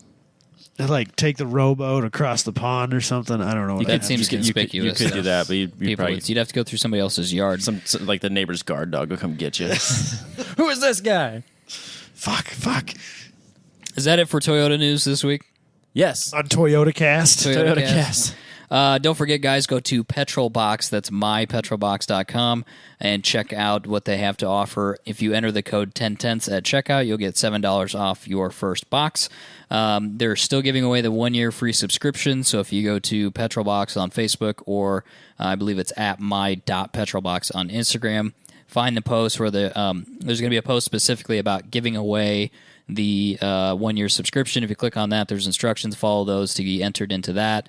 Again, if you guys sign up, you'll get the discount from us, and then also you'll get the potential to win a set of Rotiform one-piece cast wheels when you get the golden ticket, which my understanding is they give one of those away every month, I think. So you guys should enter for that because that's a pretty rad prize. Check it out. Petrolbox, Google it, find it on Facebook, Instagram, mypetrolbox.com.